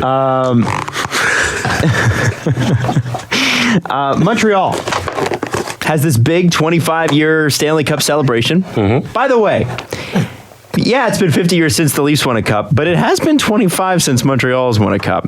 And Montreal's won a lot more cups. I feel like they're starting to feel the pressure a little bit there, too. Don't you? It's got to be weird being like an old Habs fan, right? Yeah, because it started so well for you. Oh, like it was a yearly thing. So as a Habs fan, the best time to croak would have been like 93. Because like you've seen a lot of cups in your day. Like take Nick Kiprios' sign a little too literally. I can finally die in peace. And then they're done. Yeah. They're done. That would be a great way to go. No, but the Leafs are going to win this year. So not yet.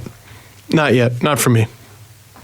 Anyway, they put on this killer ceremony, and then because they always do their ceremonies right, and then oh my They had God, the best opening night across the entire NHL. yeah, they Ever did. here. They did. It's killer in that you're dead by the end of it because it takes so long. LA starts their backup goaltender. Is it Jack Campbell? Yeah, and they lose, and they looked really slow and sluggish. Now, Weird. You that can't- thing that we all thought LA would be, they are. No, Montreal. Oh. Yeah, Montreal. No. Montreal lost. Can you tell I haven't got seen the shut out. highlights? Yeah, they got shut out and it wasn't pretty. Yeah. Oh. Yeah. And Montreal I wonder. looks slow? Yeah. Now I wondered if Guys, you thought, I vouched for you. is it Never again. Is it a one-off because those games happen, Yeah. or is Montreal just not really that good, but they had an okay start? Yeah, maybe it was a little adrenaline. Maybe they came out of the gate hot. They looked great in the first game. They really did. They looked great against the Leafs. Little bit of sort of the way I described Detroit, where they had good structure, good work ethic, but they didn't have the finish. Yeah. They weren't quite there with the finish, but wow, Montreal looking slow. Against the Kotkaniemi- Kings. Where's Kotkaniemi from? Finland. They didn't have the finish. They did have a finish. Oh, Jesse. Led you down that road. I wasn't sure where you were going. Okay. Back when I did the Joining the Rush videos with Andrei Osadchenko, we used to shoot the videos talking in English, obviously, but he would put Russian subtitles, and I'd come up with a joke, and he'd be like, no, that doesn't translate to Russian. They won't find that funny. And then his go-to joke was always, and the Finns are slow. Oh, that kills in Russia. It's hilarious. Russians love talking about how slow Finnish people That's talk. funny. So that's where I thought you were going with that. And I'm like, no. Andre? Weird. I was very confused. Anyways, So I wanted to bring this up because of our partnership with Ridge. We have received our Ridge wallets, gentlemen. Yay! Are you saying that Montreal looks kind of rigid? Oh! What I'm saying is that maybe they don't have a season-long guarantee like our wallets have a lifetime guarantee. They actually do. Really? Yeah. That's cool. Lifetime guarantee. This is going to be like an anticlimactic unboxing, I feel like, because the wallet is just on the front of the box. What is and then I'm this? going to open it, and it's going to be the wallet. It comes with a screwdriver, so you can adjust your wallet to make it just a little bit bigger or switch things a out. nifty Whoa. gifty. Yeah, there you go. I like this. Now I got the a nifty. I got the carbon one. So mine's like a hockey card, or not a hockey card, a hockey stick.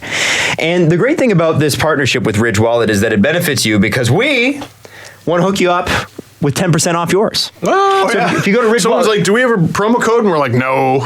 It turns out we do. we do. Who said no? Nobody said no. RidgeWallet.com/SDP. Use the SDP as your code, and you too can have a wallet that lasts forever. Now, there were a few people that were like, hey, that wallet seems a wee bit pricey.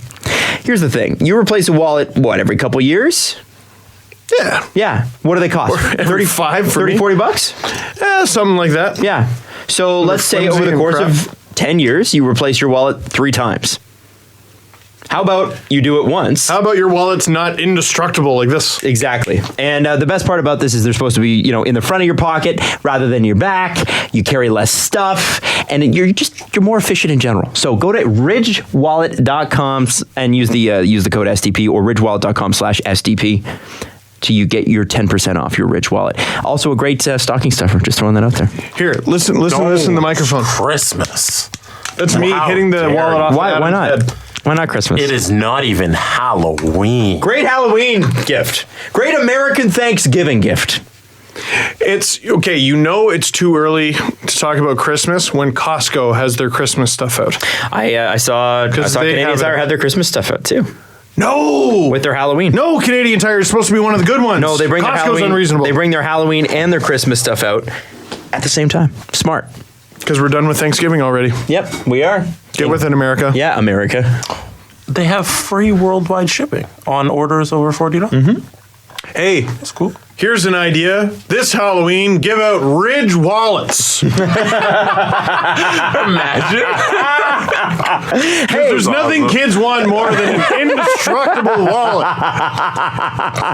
Ridge wallets, trick or treat, is their tagline. Go to their website and check it out. It's what it says.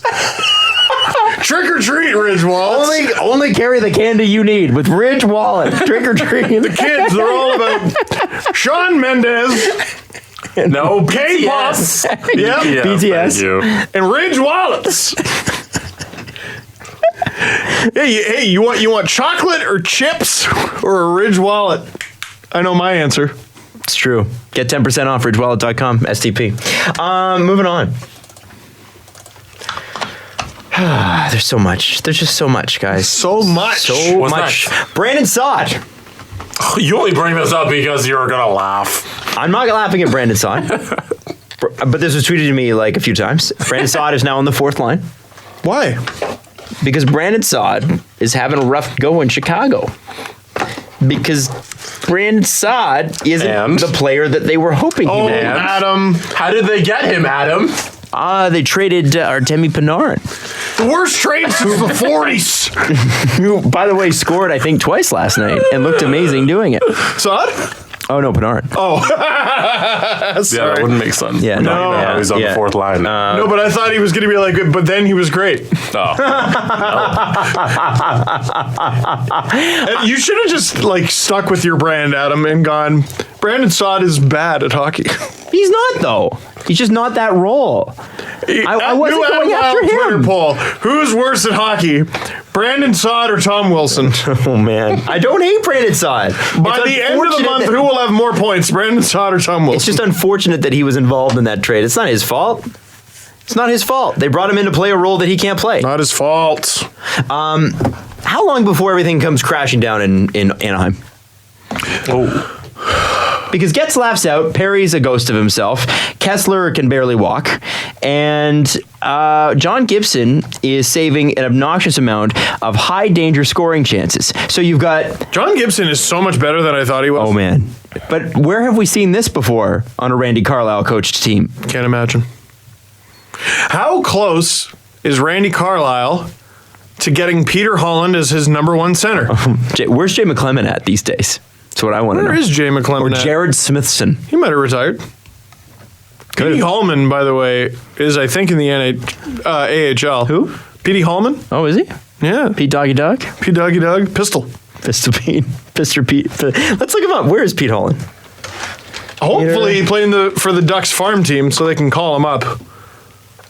Aren't they one of the teams that have 7 people on IR? He is right playing now? for the Hartford Ducks? Wolfpack, New York Rangers team. Oh, Rangers. I know Andre Case is out. Kasha. He's no Case. It's spelled K-A-S-E. You're right. I No, believe- Jesse, it's a wallet. It's not a case. It's a. Yeah, who we Andre But you Case? put your Kasha in it. Wow! It's not bad. Wow, Steven. It's not bad at all. Ridge wallets. I know Ryan Getzlaf is out. Ryan Kessler is out. Patrick Eaves is out. Mm-hmm. Quite a few injuries. Eves is still out, huh? Yeah. Gee. Yeah, I feel like Progressing, and it won't be long is the update on it. Good. Well, I mean, I got a he looked theory great about at Smash Fest. I got a theory about injuries. Oh dear. Oh, Adam, how dare you? I just feel honestly, I feel like Anaheim's the team that's gonna. There was actually an article written on Yahoo about it today, and there have been a few others that have alluded to it. I think Anaheim's the team that falls off the map this year. Maybe. Jeez, like yet again. Like didn't their year start exactly the same way last year? Everyone got hurt, Yeah, and this year somehow it's worse. yeah, absolutely. I also think the Brutal. type of hockey they're playing is. I think it's exacerbated by the fact that like everyone's hurt. Yeah, You know, or maybe not the player they were. It's not a good storm that they have a brewing. Now, one thing that I wanted to bring up here quickly too, before we get to something a little more serious, is the Golden Knights are off to a cold start. Now, are they? More like the Golden Knights. Now it's early. It is early. Kasha. But we got to ask the question because this is a show and this is what we do.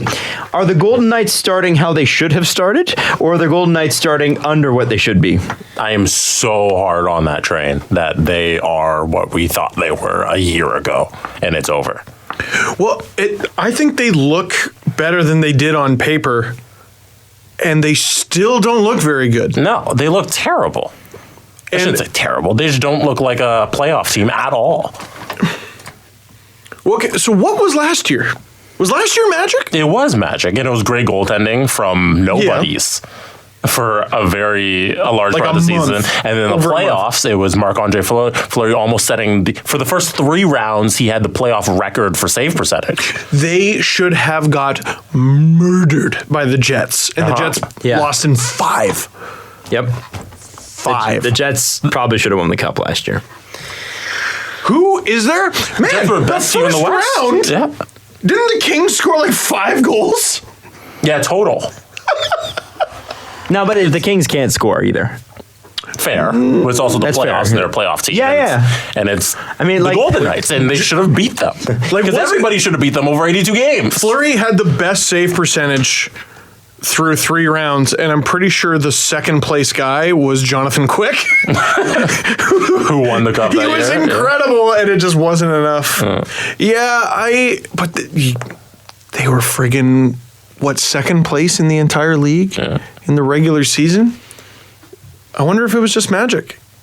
Whole bunch of guys who are cast-offs come together for one magic year, and they have everything clicking. Now you got Pacioretty and Stastny. Stastny's injured already. That's rough. Is William? I think William Karlsson may have made the. I'm going to go out on a limb here and say William Karlsson should have taken whatever long-term deal they offered him this year.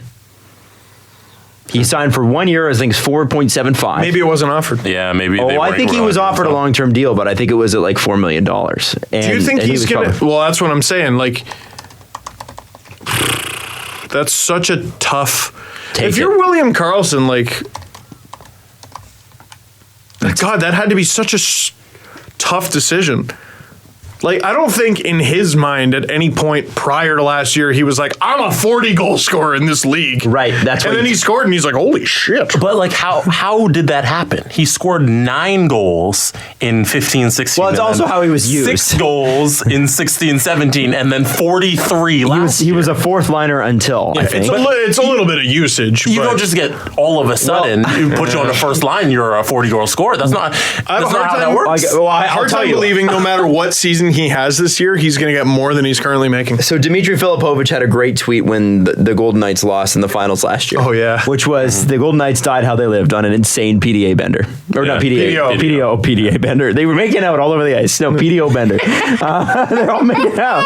Just a crazy makeout session in public. It took me a second. I'm like, pardon? An insane PDO bender. And I think that's what happened, man. Like, I think that's how he scored that much. I think that's why Perron, who was a kid, like, the Edmonton Oilers couldn't get him out of town fast enough. Almost everyone had a career year. Yeah. They're unbelievable. And they got a bunch of good players who, boy, oh boy, like, I just don't think they can carry that team long term. I don't think so either. Now, we'll see. We'll see. Like, they were like the biggest monkey wrench maybe in the history of the sport, or in like recent memory. Mm-hmm. A team that bad looking on paper made it all the way to the Stanley Cup final and were one of the best regular season teams. And Stastny's probably an upgrade over Neil. Yeah. Yeah. Yep. Yeah, well, I think so. Better just because he's a center. Yeah. And then they replaced Neil with Pacioretty. And I would argue Pacioretty's better than Neil. Yeah. And Pacioretty might be better than Neil for longer as well. Like, it's just Pacioretty. Like, Neil's a great hockey player. I'm not trying to disparage him. He's not off to the greatest start in Calgary, though. No, but they're not off to the greatest start. What if Vegas? Overall, yeah. What if Vegas is in the basement, and by the end of the month, Montreal Canadiens fans are going, see, I told you, it's rotten. It follows them around. We're also in the basement, but hey, look at him. We meant to be. But Adam, how do you feel about Nate Schmidt? I didn't hear anything about that, by the way. I am surprised, frankly. I'm sorry, can you not make steroid jokes when someone gets caught taking steroids? Why is that a problem? Adam, he had me. How? Oh, no, Nate Schmidt might be offended, and I might be offended on behalf of Nate Schmidt, who definitely took steroids because he tested positive for them. No, he had some meat, like Canelo Alvarez. Oh, yeah, it's some meat spiked with steroids. Crazy how that happens. They do all kinds of stuff to your food these days. Oh, sure they do. Yeah. Here's the thing. Nate, didn't mean to start you took steroids. It's okay. It's okay, man. You were trying to get an edge. I get it. You were caught, though. No, but Adam. Listen. He didn't mean to take them. They just Adam Wild's views slipped into his drink and slipped into the IV that he had. Steve Dangle podcast. Jesse Blake and I tripped over this IV and it went right into my veins. Adam and I. I don't know why this is offensive. Why is this not like? So where is the line here? Best defenseman? I want you to look Nate Schmidt in the eye. I'll pull up a picture of him, and you tell me. I love Nate Schmidt. I wanted him to be a Leaf. I was so impressed when the Leafs played Washington. I'm like, they're playing Carl Alzner over this guy. First of Nate all, Schmidt is an awesome hockey player. Jesse, that's unfair. I could never say a mean thing to Nate Schmidt. He looks like some sort of adorable Australian creature. Yeah, he's also a phenomenal hockey player. Yeah. He got caught doing steroids, so what? Okay, move on, everyone. But I don't know why it's a big deal that I made a joke. Tell this man. You're gonna say something mean to him. He's adorable. You're gonna tell this man he cheated. He's on adorable. purpose.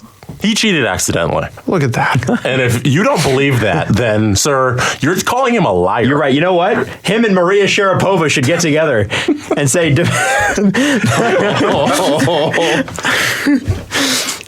He should have taken and Mark McGuire and Rafael Palmeiro and Ken Caminetti and Barry Bonds. He's got Sammy Sosa. He's got a kids television type of face. He does. Like you know how it was Steve on Blue's Clues and then it was Joe. Yeah.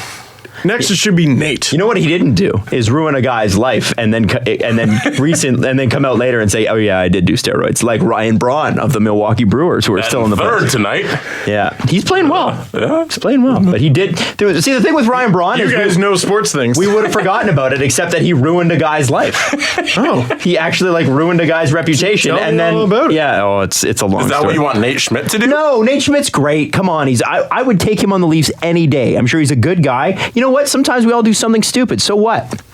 But if I can't make a joke about that, which is innocuous, Not inoculated, innocuous. Haha, because inoculated means you're I don't know what that taking means. inoculated. That word has more than 2 syllables. If you're in the medical profession, you get me right now. I'm just saying. Your shovel is huge.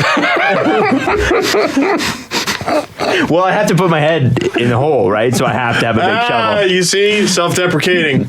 Well, Thank you. All right, now we do have to switch gears here rather abruptly. But this is something that we should talk about. And I debated about whether to put it at the beginning of the show or not. I've decided to put it here, but these are not in order of significance. They're just, this is what we're putting it. But Austin Watson. Totally. Was suspended for 27 games by the league for domestic violence. For domestic violence. Now, I believe he was also arrested too.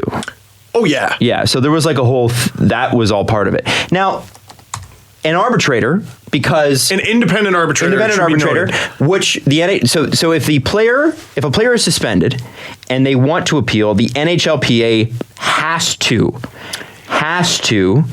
appeal it. Yes. Like they're doing with Tom Wilson. They had to do it with Austin Watson because Austin Watson said he wanted to appeal it. And so yesterday we found out it will not be 27 games. It will be instead 18. Now I want you to save your comments for a second. Sure. I'm going to read you what the NHL said, and I'm going to read you what the NHLPA said, okay? Mm-hmm. Cool? Great. Starting with the NHL. We have reviewed the arbitrator, I hope I'm saying his name right. We've reviewed the arbitrator Shyam Das's opinion on the NHLPA's appeal of Austin Watson's suspension for domestic assault, which reduced the league-imposed suspension of 27 games to 18 games. We are disappointed with the arbitrator's decision. We firmly believe that the right of appeal. We firmly believe in the right of an appeal to an arbitrator of a league discipline was let me just start that sentence again. We firmly believe that the right of appeal to an arbitrator of league discipline was never intended to substitute the arbitrator's judgment for that of the commissioner, particularly on matters of important league policy and the articulation of acceptance standards of conduct for individuals involved in the National Hockey League. Sorry, the font is not the best. The NHL remains committed to continuing to do what we believe is right, and in this regard, we intend to continue our steadfast efforts to ensure everyone in our league is adequately educated and sensitized to the importance of this serious social issue. We will not hesitate to adhere to and enforce through firm discipline as necessary the standards of personal conduct we feel are appropriate to our league. That is the NHL statement. Let me read you the NHLPA statement, okay? The National Hockey League Players Association issued the following statement this evening regarding the impartial arbitrator's decision to reduce Nashville Predators forward Austin Watson's suspension from 27 to 18 NHL games. The NHLPA takes domestic violence seriously and continues to work together with the NHL to ensure that players are educated on this important societal issue. As a part of those efforts, the NHL and NHLPA as part of this effort, the NHL/NHLPA conduct domestic violence awareness training at our rookie orientation program. As part of those, so this is poorly worded, but anyway, they have it at the rookie orientation program and during the season for all NHL players. The CBA provides players with the right to appeal discipline imposed by the NHL for off-ice conduct to an impartial arbitrator. This essential right is intended to encourage the fair and consistent application of discipline. The arbitrator's independence helps ensure that the process and decision are fair. That is a principle to which we should always strive to adhere, even in cases where the subject matter is as difficult as domestic violence. Sorry about the reading. I blew that. Yeah, there's another important point brought up by Scott Wheeler. I'd love to know how Shyam Das arrived at the decision to reduce Austin Watson's suspension. I'd also like to know if the NHL is going to move to remove Das as arbitrator, which is within their rights. The MLB removed Das after Das overturned Ryan Braun's 50-game suspension. So there's a little accidental tie-in there for you, Adam. Very interesting. So that is very interesting. So I was about to say the NHL and the NHLPA, I saw some people getting on them. Their hands are a little tied on this. It went to an independent arbitrator, and that arbitrator came to a decision, and I guess they have to honor it. Mm-hmm. Like, they can't be like, no, too bad, you're suspended 27 games. They can't do that, right? They can't legally do that, no. That's the reason they have arbitrators. So you don't make a decision. Right. They make the decision, yeah. But what Scott brings up is something they can do. After the fact. After the fact. Sure. The other thing with the NHLPA, how could the NHLPA defend him? I think what you brought up is they have to, right? They have to. That's the players' union job. They have to do He that. comes to them and says, I want this. And they say, okay, we represent you. We will go file this arbitration. they And then can't- it goes. They to can't that. just be like, They no. can't legally deny. Otherwise, they can't collect fees from him. Exactly. Right. So, if I remember correctly, in the past, I was in a union. A coworker was caught stealing, red-handed. You're getting fired, but the union still has to go to bat and try to see what they can do. Yes. Exactly. Because that's sort of their job. And, they don't have to like it, but it is sort of their job. This friggin' sucks. This sucks, and it's a terrible decision. I too, Scott, would like to know how he came to this decision. Now, That should have to be issued publicly, by the way. how they came to the Yes, decision, that I would should be- love to know that. I assume he's never going to do that, but I would love to know that. This is why it's so important to have policy in place in the first place, so that you don't have to go through this. You have a policy for a guy leaving the bench, but you don't have a policy for this? What? It's 10 games automatic. You leave the bench for a fight. So this you is- don't have a policy for this? Come on, guys. This is the issue that I have with the NHL suspension policies, is that they leave so much to chance that they so often get burned. You got bit. If Tom Wilson is a 3-time offender for a particular style of hockey that Tom Wilson plays, which he is, it should be like 5, 10, 20 games. Because we know, hey, we don't have to think about what Tom Wilson did. We know it's 5 games plus, let's say. It's a minimum of this. It's a minimum of that. Right. In the case of domestic violence, and this is part of the problem, the NHL doesn't have a domestic or an anti-domestic violence program other than the education program that the NHLPA refers to.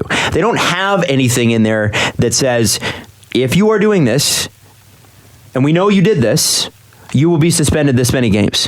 Now, how do they, now that it's 18 games, so is this the precedent? Or can it be changed if they change policy and they establish that this is what a player gets? And then if they do make it policy, can it still be fought because this is the precedent? Do you see what you've done? Now you've Or established. I guess what you haven't done? Yeah. Did you see what your inaction caused? And I'll be clear on this, and with no offense to Oscar Sundqvist and that sort of thing, what happened with Tom Wilson. I believe Tom Wilson should have 20 games suspended. I 100% believe it. I also believe that Tom Wilson should not be suspended longer than Austin Watson. Yes, 100%. And now he can go, dude, what the hell? I got more than this guy? It was like I didn't do anything illegal. It was like when Josh Gordon got suspended for a year from the NFL for smoking weed, and Ray Rice punched his wife out in an elevator and On camera? before the camera came out. Oh, right. 2 games. He had 2 games for that, and then the video came out, and then they suspended him. Unbelievable. This is what an action gets you, man. This is what an action gets you. Doug McLean had a great rant. He sure did. It's About disappointing, and you know what? I feel like what bothers me here is that I think I was talking to, when I was filling in on the Fan, Ashley Docking, who I was filling in with, had really made a great point. She was talking about, it was actually sexual assault that was up. And she said, I said, in what context is there a time where you can say, okay, we can definitively say that this person, they did this, they are sorry for it, and you would believe them? And she said, let me see the receipts. I said, what do you mean? She said, let me see receipts. Let me see that you went to treatment. Let me see that you went and you did outreach. Let me see that you educated yourself. And she's like, not over 3 months, years. She's like, let me see that you went to therapy. Let me see, she's like, this is the problem. That's not a summer camp. No, this is a life change. And she's absolutely right. I think it's one of those things where you kind of have to, where to me, 18 games is 18 games, and he's going to lose the money, and that's going to hurt. But where's the change? It's like when you send someone to jail who is high on heroin. Well, they're addicted to heroin. So when they get out of jail, they're going to go back and they're going to do heroin. Now, I'm not suggesting that Austin Watson's going to go back and this is going to happen again. I hope to heck it doesn't. But what are you doing as a league to rehabilitate this person? Now you've taken responsibility for them. They're a part of your players union, especially on the NHLPA. The NHL's job is to suspend him. The NHLPA's job is to rehabilitate him. You say you represent him, you also represent his family. You represent the players and their families. Your job is to make sure this doesn't happen again and to make sure that a guy like this that has a history of this now, is prone to this now, is to make sure that you are doing everything you can. This has not been a good couple months for the NHLPA. It's a terrible look. It's a terrible look. And what's unfortunate is that 10 years from now, we're going to look back on this and we're going to say, I cannot believe that even happened. Thank goodness there's a policy now. Well, sure. And what we'll say is, it was so easy for them to implement a policy. I'm surprised they didn't do it sooner. Yep. But this is the NHL sometimes. This is the solution is right there. It's right there, and they can't figure it out. Who's fighting this? The right thing to do is right here. Like who would fight this? No one's going to fight this. Who's standing in the way of this? No one. Dudes, by the way. But again, yeah, like you said, it seems frustratingly simple. Well, and it is. Yeah. Who's fighting this? And this is my point. The fact is, you now have responsibility. The NHLPA is funny. They'll take responsibility. There's a guy, I believe it was Michael Haley, just entered the substance abuse program. He did? Yeah. Oh, I didn't even see that. That just came out. So they'll take responsibility for that.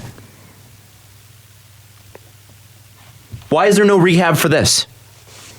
Unless there is. And in which case, if there is, Austin Watson should be out more than 18 games. It should be like 3-4 months that you're in a rehabilitation program, at least. At least. I'm going to go with the season. Isn't it a little gross that Roberto Osuna's in the playoffs? Come on now. Yeah, man. It's freaking gross. I just don't understand. The NHL, they tried to get the bigger suspension here, but they did create this monster. Or I guess didn't prevent it. Mm-hmm. I bet it's one of those things that they do work out in the next CBA talk. Oh, yeah. You would think. Unless they don't. Yes, Adam, you would think. Unless they don't. Surely they will do the right thing. Well, nevertheless. Do it. Do it, NHL. And it's sad that the NHL always has to be the last one. They always seem to be behind on all these issues. Great damn point, Jesse. Everything. Yeah. Everything, right? But can we be honest in saying that the NHL is run by people who this issue affects the least? Damn. Mm-hmm. It doesn't factor into their everyday life, guys. Mm-hmm. They can't relate to it. PA too. And this is why diversity matters. I'm just... this is the unfortunate thing. Zero forward thinking in the league. No. None. Like, no foresight. It's all, whoops. Yeah. We're reactionary. Exactly. Like, this comes along, let's do something about it. Oh, some guy did this, let's suspend him for, I don't know, this many games. Mm-hmm. Instead of, hey, let's make some rules of things that'll probably happen because these are things that happen. And then when it comes to us, we'll be prepared. People were saying this. You want to be prepared for these things. People were saying this the second the Watson news came out, that it happened, like even prior to the suspension. Mm-hmm. They're like, wait, there's no policy? There's no... You're just like, we'll deal with that when it comes along. They put out, but they have no teeth. They have the NHL. It's just generic words. That was it's busy work for someone PDF on a keyboard document. that day. Yeah. It's a PDF. Thank you, Adam. That's about as good as it is. So this is, I have to say, and Jess, you're absolutely right. They are the last league on everything. At what point I don't know what moves the needle here, but the NHL is so hard-headed when it comes to anything that's the right thing to do. From a business perspective, in 2004, 2005, that season that they lost, they had a $100 million television deal, which at the time was big money, with ESPN. Oh, this. Instead of capitulating on a couple things with the players. We're moving on, by the way. We're not really comparing. No. But understand. No. But I'm giving examples. Instead of going, okay, players, we're going to come to some sort of agreement so we don't lose this TV deal. They said, no, you can take your TV deal. By the way, NHL and ESPN had been partners at that point for 25 years. And they went to what network? The Outdoor Life Network? Versus. Which is, does that even exist an anymore? arm of NBC. It wasn't at the point as independent, then became an arm of NBC, and then For much, much less money. and then now, yeah. No, I think it was, I want to say it was for more money, but you're on freaking Versus. Yeah. And when it comes to the concussion stuff, the NHL flat out refuses to do anything right. Mm-hmm. And this is the problem. It's the shovel of blame. Well, that's on the PA. Well, the PA goes, well, that's on you. It's And then every few years they get together and they fight about it. It's so frustrating. That's I'm but- giving you a business example and a concussion example. These don't even compare to the severity of what this is. Yeah, but then they fight about it for an entire year, and it's all right, everyone. There's a trapezoid behind the net, and the jerseys are smaller. Can we also say how dare the Predators bring him out in full equipment for their banner raising? They did. He was didn't on know- the ice when they brought up those ridiculous 3 banners. First of How all, dare how they do dare that? they have a banner raising at all? But they brought him out in full equipment, He really. was there on the ice with all of the players. He should not have been in out full there. equipment. How is that allowed? Okay. If you are a suspended player, you are grounded, man. Let's- like you're not coming to the game. You're not even allowed in the building. Let's take away any of the Predators' baby fat anyway. You know, because they were this cute little team for a while that everyone sort of cheered for. Mike Fisher says some foul shit online all the time. No one says anything. No one says a thing. That team paid Mike Ribeiro's bills. And they bring out Austin Watt. I didn't even know that, Jesse. Yeah, thank you to Kevin, who we went to Nashville. We saw when we went down there because I tweeted him about the banners, and then he's like, well, I'm just focused on Austin Watson being out there. And that would bother the hell. Like, Kevin's a diehard Preds fan, but that would bother him to He no said end. not a good move at all. No. Well, yeah. It's like, what can you say about that? It's gross. Raising your fairy tale banners. What the? Hey, join us. You're one of us. You're on our team. That's still. terrible. No, it's terrible. You don't get to. No. You don't get to. It's a privilege to play in the NHL. You lost that privilege. And we'll leave it at that, I guess. Yeah, and we yelled sort of about, you know, I think Wilson came out for the cup banner raising. He made an on ice no that we yelled and raved about. This is a little bit different, guys. Be better. Yeah. They won't, though. For the 1000th time. Against my better judgment, I have. Those are two of the weakest statements I've ever seen. Like, that's so freaking weak. Yeah. The NHLPA basically said, well, it's unpleasant. Well, what did you but want us to do? This is what we're supposed to do. And the NHL said, goes, we can't do anything. The NHLPA made us have an arbitrator. We can't do anything. A better sentence would have been, we can't do anything, but we could have. Well, Yeah. what did you learn? Yeah. What did you learn? Show me you learned. All right. That's you the made thing. a mistake. Show me the receipts. Hey, people made mistakes. What did you learn? Take steps. There you go. Bingo. Show me the receipts. Damn Ashley Docking. And with that, Do you want to do something good that an NHL team did today? let's do that. Yes. Let's hear some good news. Carolina Hurricanes put out a video today. Uh-oh. And I'm going to send it to you, Adam. Uh-oh. Okay, end of the Do you- game thing did they do? Yay or nay? End of the game thing. Where they smash into the boards? Did we mention that last episode? No, we didn't. But you know what? It'd be nice if they actually put some effort into it. Like what? You want them like friggin' bash into the boards, go through the glass? If no, you watch who was the goalie who didn't try? I assume McElhaney. No, it wasn't. It was Mac. the It was the other goalie. Yeah. Mrazek? I think it was Mrazek who was just trailing in the back. He's known. weird, 'cause He's you known to figured not he would jump go on nuts. things the same. Like there's rumors about that guy. Mrazek? Yeah, well, go back to his celebrations from the World Juniors. Why was he? Oh my God, he was all over the place. He celebrated bigger than most of the players. Weird. Mrazek was great. Very, very weird. So we gonna put on our headphones? So put on your headphones, and Steve, you got to watch the video. So head on over to Adam's side. Head on over. The PR guy for the Carolina Hurricanes, Mike Sandheim. Mike Sandheim, put out this video because he wanted to fine one of the other members of the PR department for dabbing. Oh dear. And it's amazing. Oh no.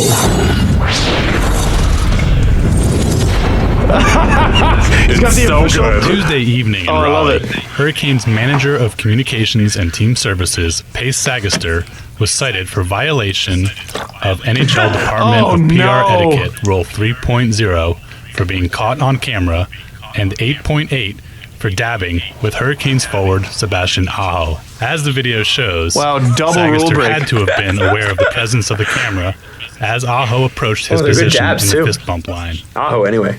As Aho approaches, Sagaster tilts his head back and opens his mouth, indicating his clear intent for a forceful, simultaneous dab with Aho. It is important to note that given the position of the camera and Aho's body position, the dab is avoidable and entirely in Sagaster's control.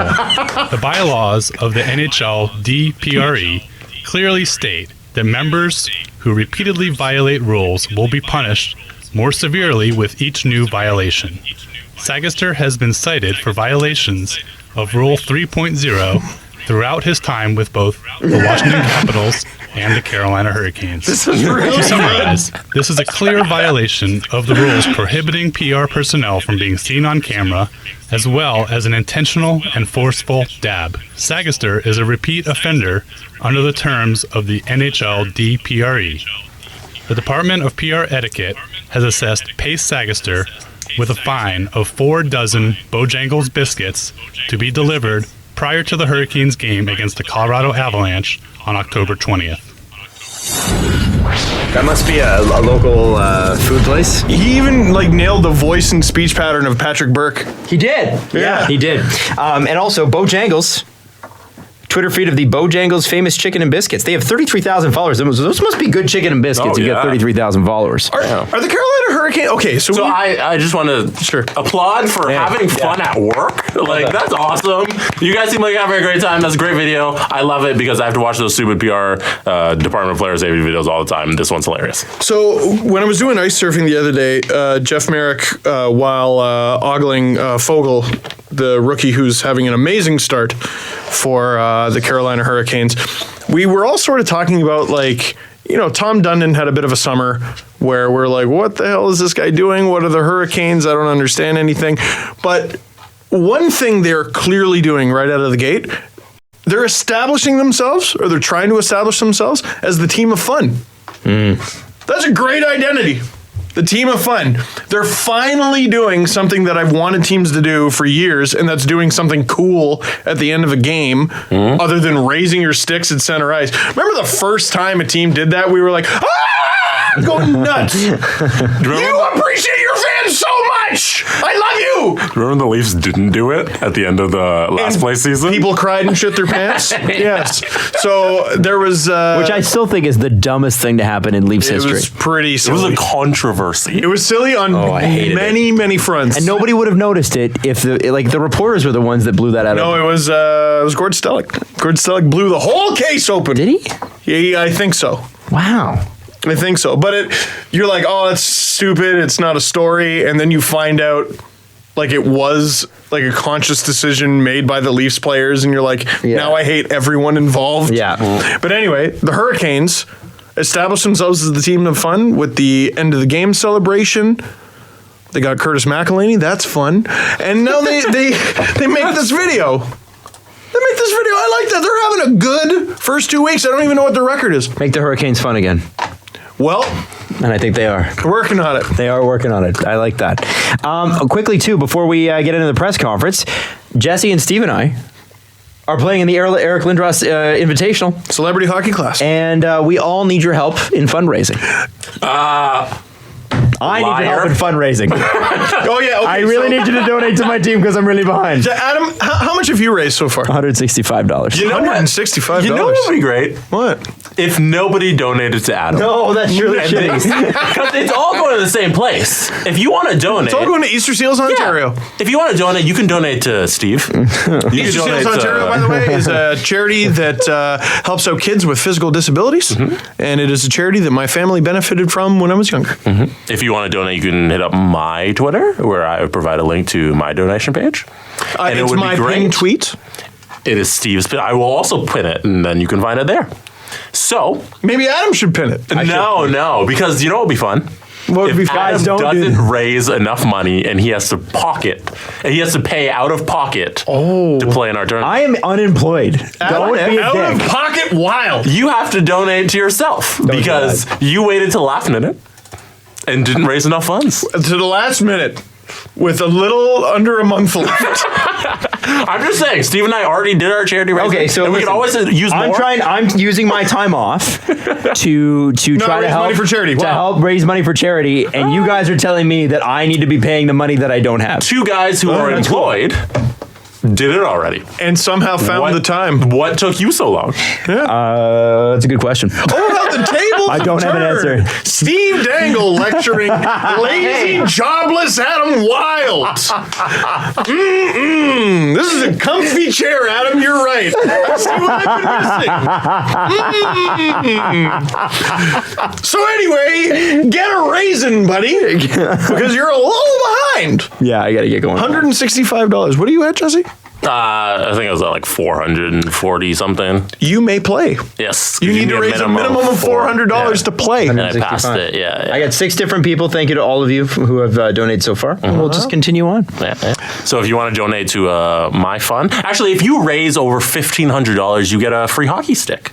You do? Yeah. I didn't saw notice that on the page. They'll gift you with a special hockey stick to commemorate your $1,500 raising. I got one of those last year. It's really cool. And it's signed by Eric Lindros. There you go. Wow. Yeah. So Everyone, make sure Adam hits 1,499. Please. Because I do want to play. And actually, if you're listening and you haven't donated yet, donate to Jesse. And that's it. No, Thank you. Jesse or Adam, because I am at close to $8,000. By the way, God. if I alone was a team, I'd be in first place. Our team is at just a hair under 13,000. Hopefully, by the time the show is up, we're over 13,000. I think we're gonna get overtaken by at least a couple teams. One, because we're going to split the money in half because we have so many players that we have 2 teams registered. But also the other teams have like corporate backing and like at the last minute they're like, here's $10,000 and stuff like that. hey, Whereas Scotiabank gave us $20,000. How did we do that? something like that. Oh, Chevrolet just had all this money in their couch. They just, So, but We should call up Aaron Wood Ford. or whatever the one in Whitby was that I went to the other day to have breakfast with Eric Lindros. I had breakfast with Eric Lindros. It was great. He was just walking around, shaking hands with everyone. You had the big B with the big E. No. Nobody calls breakfast the Big B, Adam. So embarrassing. I just did. So it was the captain's breakfast. So all the captains of all the teams went, and Eric Lindros is obviously there, and there were some kids from Easter Seals and parents of those kids, and we all had breakfast together. I barely read the email that they sent. So I knew the time and place, and there was free breakfast there. And I'm like, great, it's down the street, it's free breakfast, here's where it is. Here's when it is. That's all I need to know. And it was a hot day. So I put on some sneakers. I put on a pair of blue shorts and my Blades of Steel t-shirt. And I walk in, and everyone there is in dress shoes, dress pants, and a dress shirt, and some of them even wore a jacket, including Eric Lindros, who just looked at me and went, Blades of Steel. Nice. I like that he called you out on that. That's awesome. Why do you always do these things? I don't know. And then what was great, is they called up all the captains on stage to select their jerseys. Yeah. And guess who got to go up first? Because of the top fundraiser, damn it! The guy in the shorts. The king in pauper's clothing. Stephen Dangle. How are you just telling us the story? I forgot. All right. So let me also. That's so amazing. No, Lindros is great. Would you like to know who the Toronto Sun thinks 8 potential destinations are for William Nylander? Oh my God. Via Michael Trakos? Did this just come out? Yes, and I'm not even going to let you answer that question. Yes, you do want to know. And we're going to start with the last one on the list, We need but to the wrap first up. one in my heart. According to Michael Trakos, Nylander adds to a very solid Vancouver roster. What could Vancouver offer? This is a tough one. Chris Tanev, who played alongside Riley at the 2016 World Champions, might be too old and too banged up. And 7th overall pick Quinn Hughes has far too much potential to give up at this time. Would the Leafs want to take a chance on Olli Levy, the 5th overall pick from 2016? Or Eric Goodbranson could be a starting point. And an ending point, Mike. They also say the Rangers could be one if they want to get rid of Kevin Shattenkirk's contract or Brady Shea. We are okay. The Islanders. We're not trading him for a healthy scratch. Islanders have 2 blue chip defensemen, Noah Dobson and Bodie Wild, or maybe Ryan Pullock. Or Matthias Ekholm from the Nashville Predators. I'd entertain the Islanders' idea, but I don't think they would. Or is the problem? Adam Larson from the Edmonton Oilers. Stop it right now! You're kidding! You're joking! Panarin from the Jackets. Or maybe Zach Rowinski, which I wouldn't hate. I wouldn't hate Zach Rowinski. What did you just do to my wallet? And I was just looking, because you got the cash strap and I got the money clip, and I'm very happy I did that. Brett Pesce from the Carolina Hurricanes. Okay. Yeah. And who Brett else? Pesce. Oh, that's it? And Jacob Chikrin from the Arizona Coyotes. Jacob. No, it's Jacob, not. though. It's actually Jacob. Jacob. Jacob Chikrin. Anyway, long story short, if Nylander gets traded, it'll be for less than Nylander. Just keep that in mind. There was one thing before the show you were reading about Duncan Keith, and I told you to hold on to that because I had something related to that. From Scott Powers. And we can end the show with this. Actually, I'll look at the Reddit. Reddit. Scott Powers. Let me pull him up. Powers. What's his thing from the Athletic? Oh, he's got a weird one. Scott Powers. Athletic. There he is. By Scott Powers. So it makes him basically impossible to find on the search. Great. Way to go, Scott. So here's the one thing. of his powers isn't social media savvy. Well, we just learned. Why are you so yelly? I don't know. The coffee, man. The hysteria about finding Scott Powers. I haven't everything setting you off. Holy 11! I forgot Tim Hortons is just rocket fuel. I haven't had Timmy's in a while. I've been just mostly making fresh pies. It didn't affect us the same way it affected you, I don't think. All Adam was doing was searching a guy on Twitter. Scott Powers! Jumping Jehoshaphat! Oh, God. You don't say! So the article is Brent Seabrook, Nicholas Chalmerson, Nick Leddy, Jordan Osterley, and Brent Sopel share what it's like to play with Duncan Keith. Now, with Chicago being pretty good, well, at least Jonathan Toews is pretty good. Yeah, their big guns are firing. Yeah. That in the Leafs game was bad. He was bad. Straight up bad. I just thought it was I'm like, that is a weird time to put this out. Mm-hmm. Like, I would have thought that would have been a midsummer article. Now, there is a specific reason that is out. Okay, what is Duncan Keith will play his 1,000th game tomorrow night. Oh. Now, that makes a lot of sense. I wanted you to bring that up so I can bring up this about Duncan Keith's 1,000th game. Okay. We may have finally found a logo to commemorate a dumb event that's worse than the Derek 2 Jeter logo. Ritu Pecht! The Ritu Pecht logo. When you respect a player, you let him know that you Ritu Pecht him. So they didn't, because Duncan Keith is number 2. He's number, yes, he is number 2. So are they using his number 2 in something? No. Duncan to Pecht! But they are using the 1,000th game. And the fact that his defense partner, Brent Tuibrook. No. Sorry. No. And Get it, the S is a 2. His initials are DK, and 1,000 is 1K. So is it a barrel with a red DK on it? 1K DK? They have, the Chicago Blackhawks Twitter tweeted out, and they've changed their logo to this. Oh, no. It is the Dick logo. No! D1K, DK1K, but it spells dick. And this is is all over the Chicago Blackhawks Twitter, and I noticed it just before we went on. It's amazing. So hold on. Is their profile picture a dick pic? This is it. It's a dick pic. wow. That's a good one. Okay, all they got to do to make that logo all right, I think, is connect the 1 and the K. Oh, yeah. But You have no. to put D-I-K or D-1-K, but it looks like an I because of 1. Oh, no. Okay, what is their first tweet with that logo? I need to read the replies immediately. It's all I need in life. That is, how did we miss that? Thank you, Jesse. Jesus. New profile pic, hashtag DK1K. Now, wait a second. Wait. That's a good ratio. Did they get 87 retweets, 493 likes, 90 replies. Tony X. Yes. With the GIF, how would you describe that? The little kid who's holding the cup and he's looking and there's that little girl next to him and he has the shifty eyes. Isn't that the one where it's GIF. like, I found Terrio, and this random kid is like, what? He's like, I love Tony X. That one's pretty funny too. Micah Blake McCurdy. you really didn't How about we read one out, Really? guys? 'Cause Yeah, we're I know. I was looking. Then there's the dick in a box GIF. yelling? I was looking! Some poor kid is going to be sent home from school for wearing this on a shirt.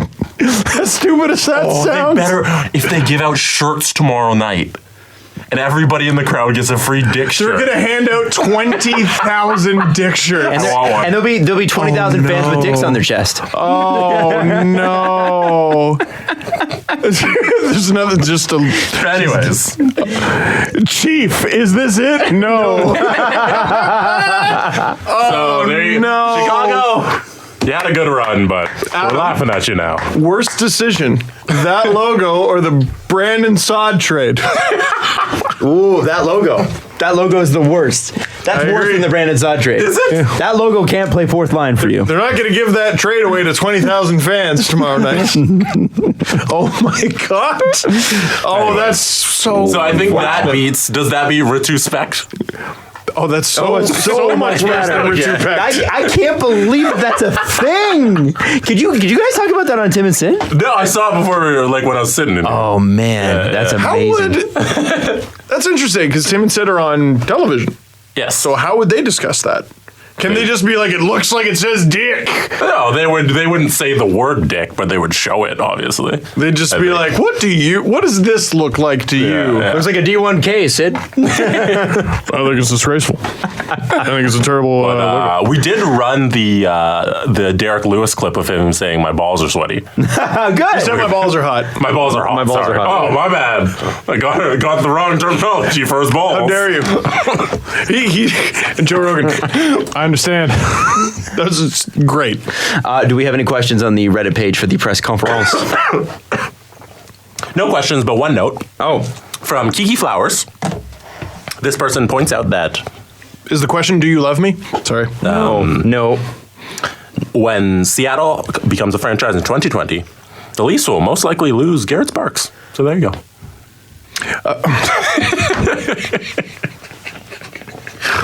Okay. Let's start talking about that now. Chief, is that it? That is not it. It could be it. You know, I'm going to go home and read this new cool BuzzFeed article that just popped up on my Twitter account, which is 23 times movie characters got called the fuck out. That's That's how we're ending? That's Oh how my we're God. ending this. Oh, hockey cards. Oh, hockey cards. Battle Okay, cards. quickly, 23. Can you guys want to know This about is like 23 a- characters? This is got like an roasted? 8-hour show, and we all need to sleep. When Vivian tricked Elle into thinking her regular party was a costume party, so she retaliated and legally blind. My first card. Remember when you called me out for reading gifts? I challenge you, a Ryan Johansson. Ooh, good one. First line center, beat that. I really hope I pull out a Seth Jones card. I got, noted Conn Smythe potential winner, Marc-Andre Fleury. That's pretty good. Got a Vegas Golden Knights card. Well, I have newly re-signed and Sharks' youngest player, Logan Couture. That's funny. It's also true. Two-time Stanley Cup champion, Marc-Andre Fleury. I Hey, Cups. I give it to Fleury Yeah, for sure. that's where I'm leaning. Fleury's so good he beat Couture from the bench. By the way, 2016. is Fleury? Is he a Hall of Famer? Yes. Oh boy, this is a conversation for. He's he'll end up being. I think he's in the Hall of Fame. Where is he on all-time wins? We'd have to look up numbers. He's like top 20. Oh yeah. Oh, then He's high. okay, I didn't know that. Chris Osgood is not in yet, but he will eventually get in. Yeah. If Chris Osgood is in, Marc-Andre Fleury's in. Has to be. Okay. If that's how it works. Jesse. I already won this one. No. No competing with the guy who is better than Connor McDavid and who will put up 168 goals this season, Austin Matthews. Well, I already know I'm going to lose to Jesse because my card is Patrick Laine. Not as good as Matthews. No. Because you should have. Well, I don't even know what I have. I have an NHL All-Star card with Austin Matthews. Oh! But it's less good because it's the NHL All-Star game and nobody cares. No, but So, you're the All-Star version. I'm the Superstar version. Yeah, I go with the Superstar. Do we Jesse, tie? your card's shiny. Yeah. And yours actually is stat. Mine's just like, hey, we did an All-Star game once. Yeah. So a weird card to have. You win that. I have noted former Montreal Canadian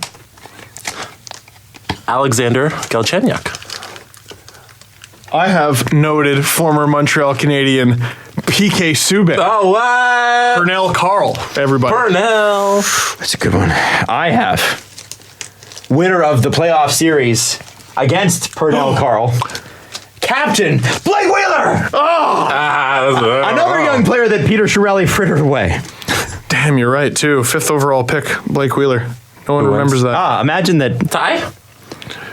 Ooh, that's tough. Three-way tie. Adam does make the argument that Blake Wheeler's team beat PK Subban's team. However, has Blake Wheeler ever won the Norris? No. He's not even a defenseman, so how would that happen? What? You know what? It never stopped Brent Burns from entering that conversation. True. So I guess what you're saying is Blake Wheeler isn't good enough. Yeah. I'd love Patrick Laine and Blake Wheeler would lose our Winnipeg fans are going to freak out on us for this. You know what? Galchenyuk hurt the Canadiens' locker room. Subban did the same. Blake Wheeler, captain and leader. I think you win. I think you win that one. I think it's a three-way tie. He wins the grit chart.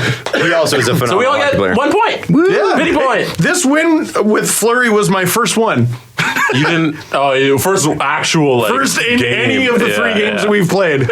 Hooray. Adam has 1 for 9. 5 points now. 5 points. You won the first 2, and Yeah. I got 1 point. Which means you, And you have have 1 point. 3. So what you can say is I am the did Toronto I Maple win one? Leafs of our particular contest. Yeah, the Matthews one. Yeah, no, not this time. I mean overall. Oh, I don't know that. I don't remember. I don't know. Somebody will tell us. That's it. And I keep them all again. Thanks for listening to the show. Thanks for listening. Thanks. Thank you. Hey, you were really brave today. You didn't yell that. I'm shocked. You were really brave today. How do you feel about your wallet, Steve? Are you hysterical? No, Adam, I'm just glad to have it. Follow the guys on Twitter at Steve_Dangle, at Adam WYLDE, and at Jesse Blake. The Steve Dangle Podcast. Brought to you by Panago Pizza. Order at panago.com and stuff your face with deliciousness.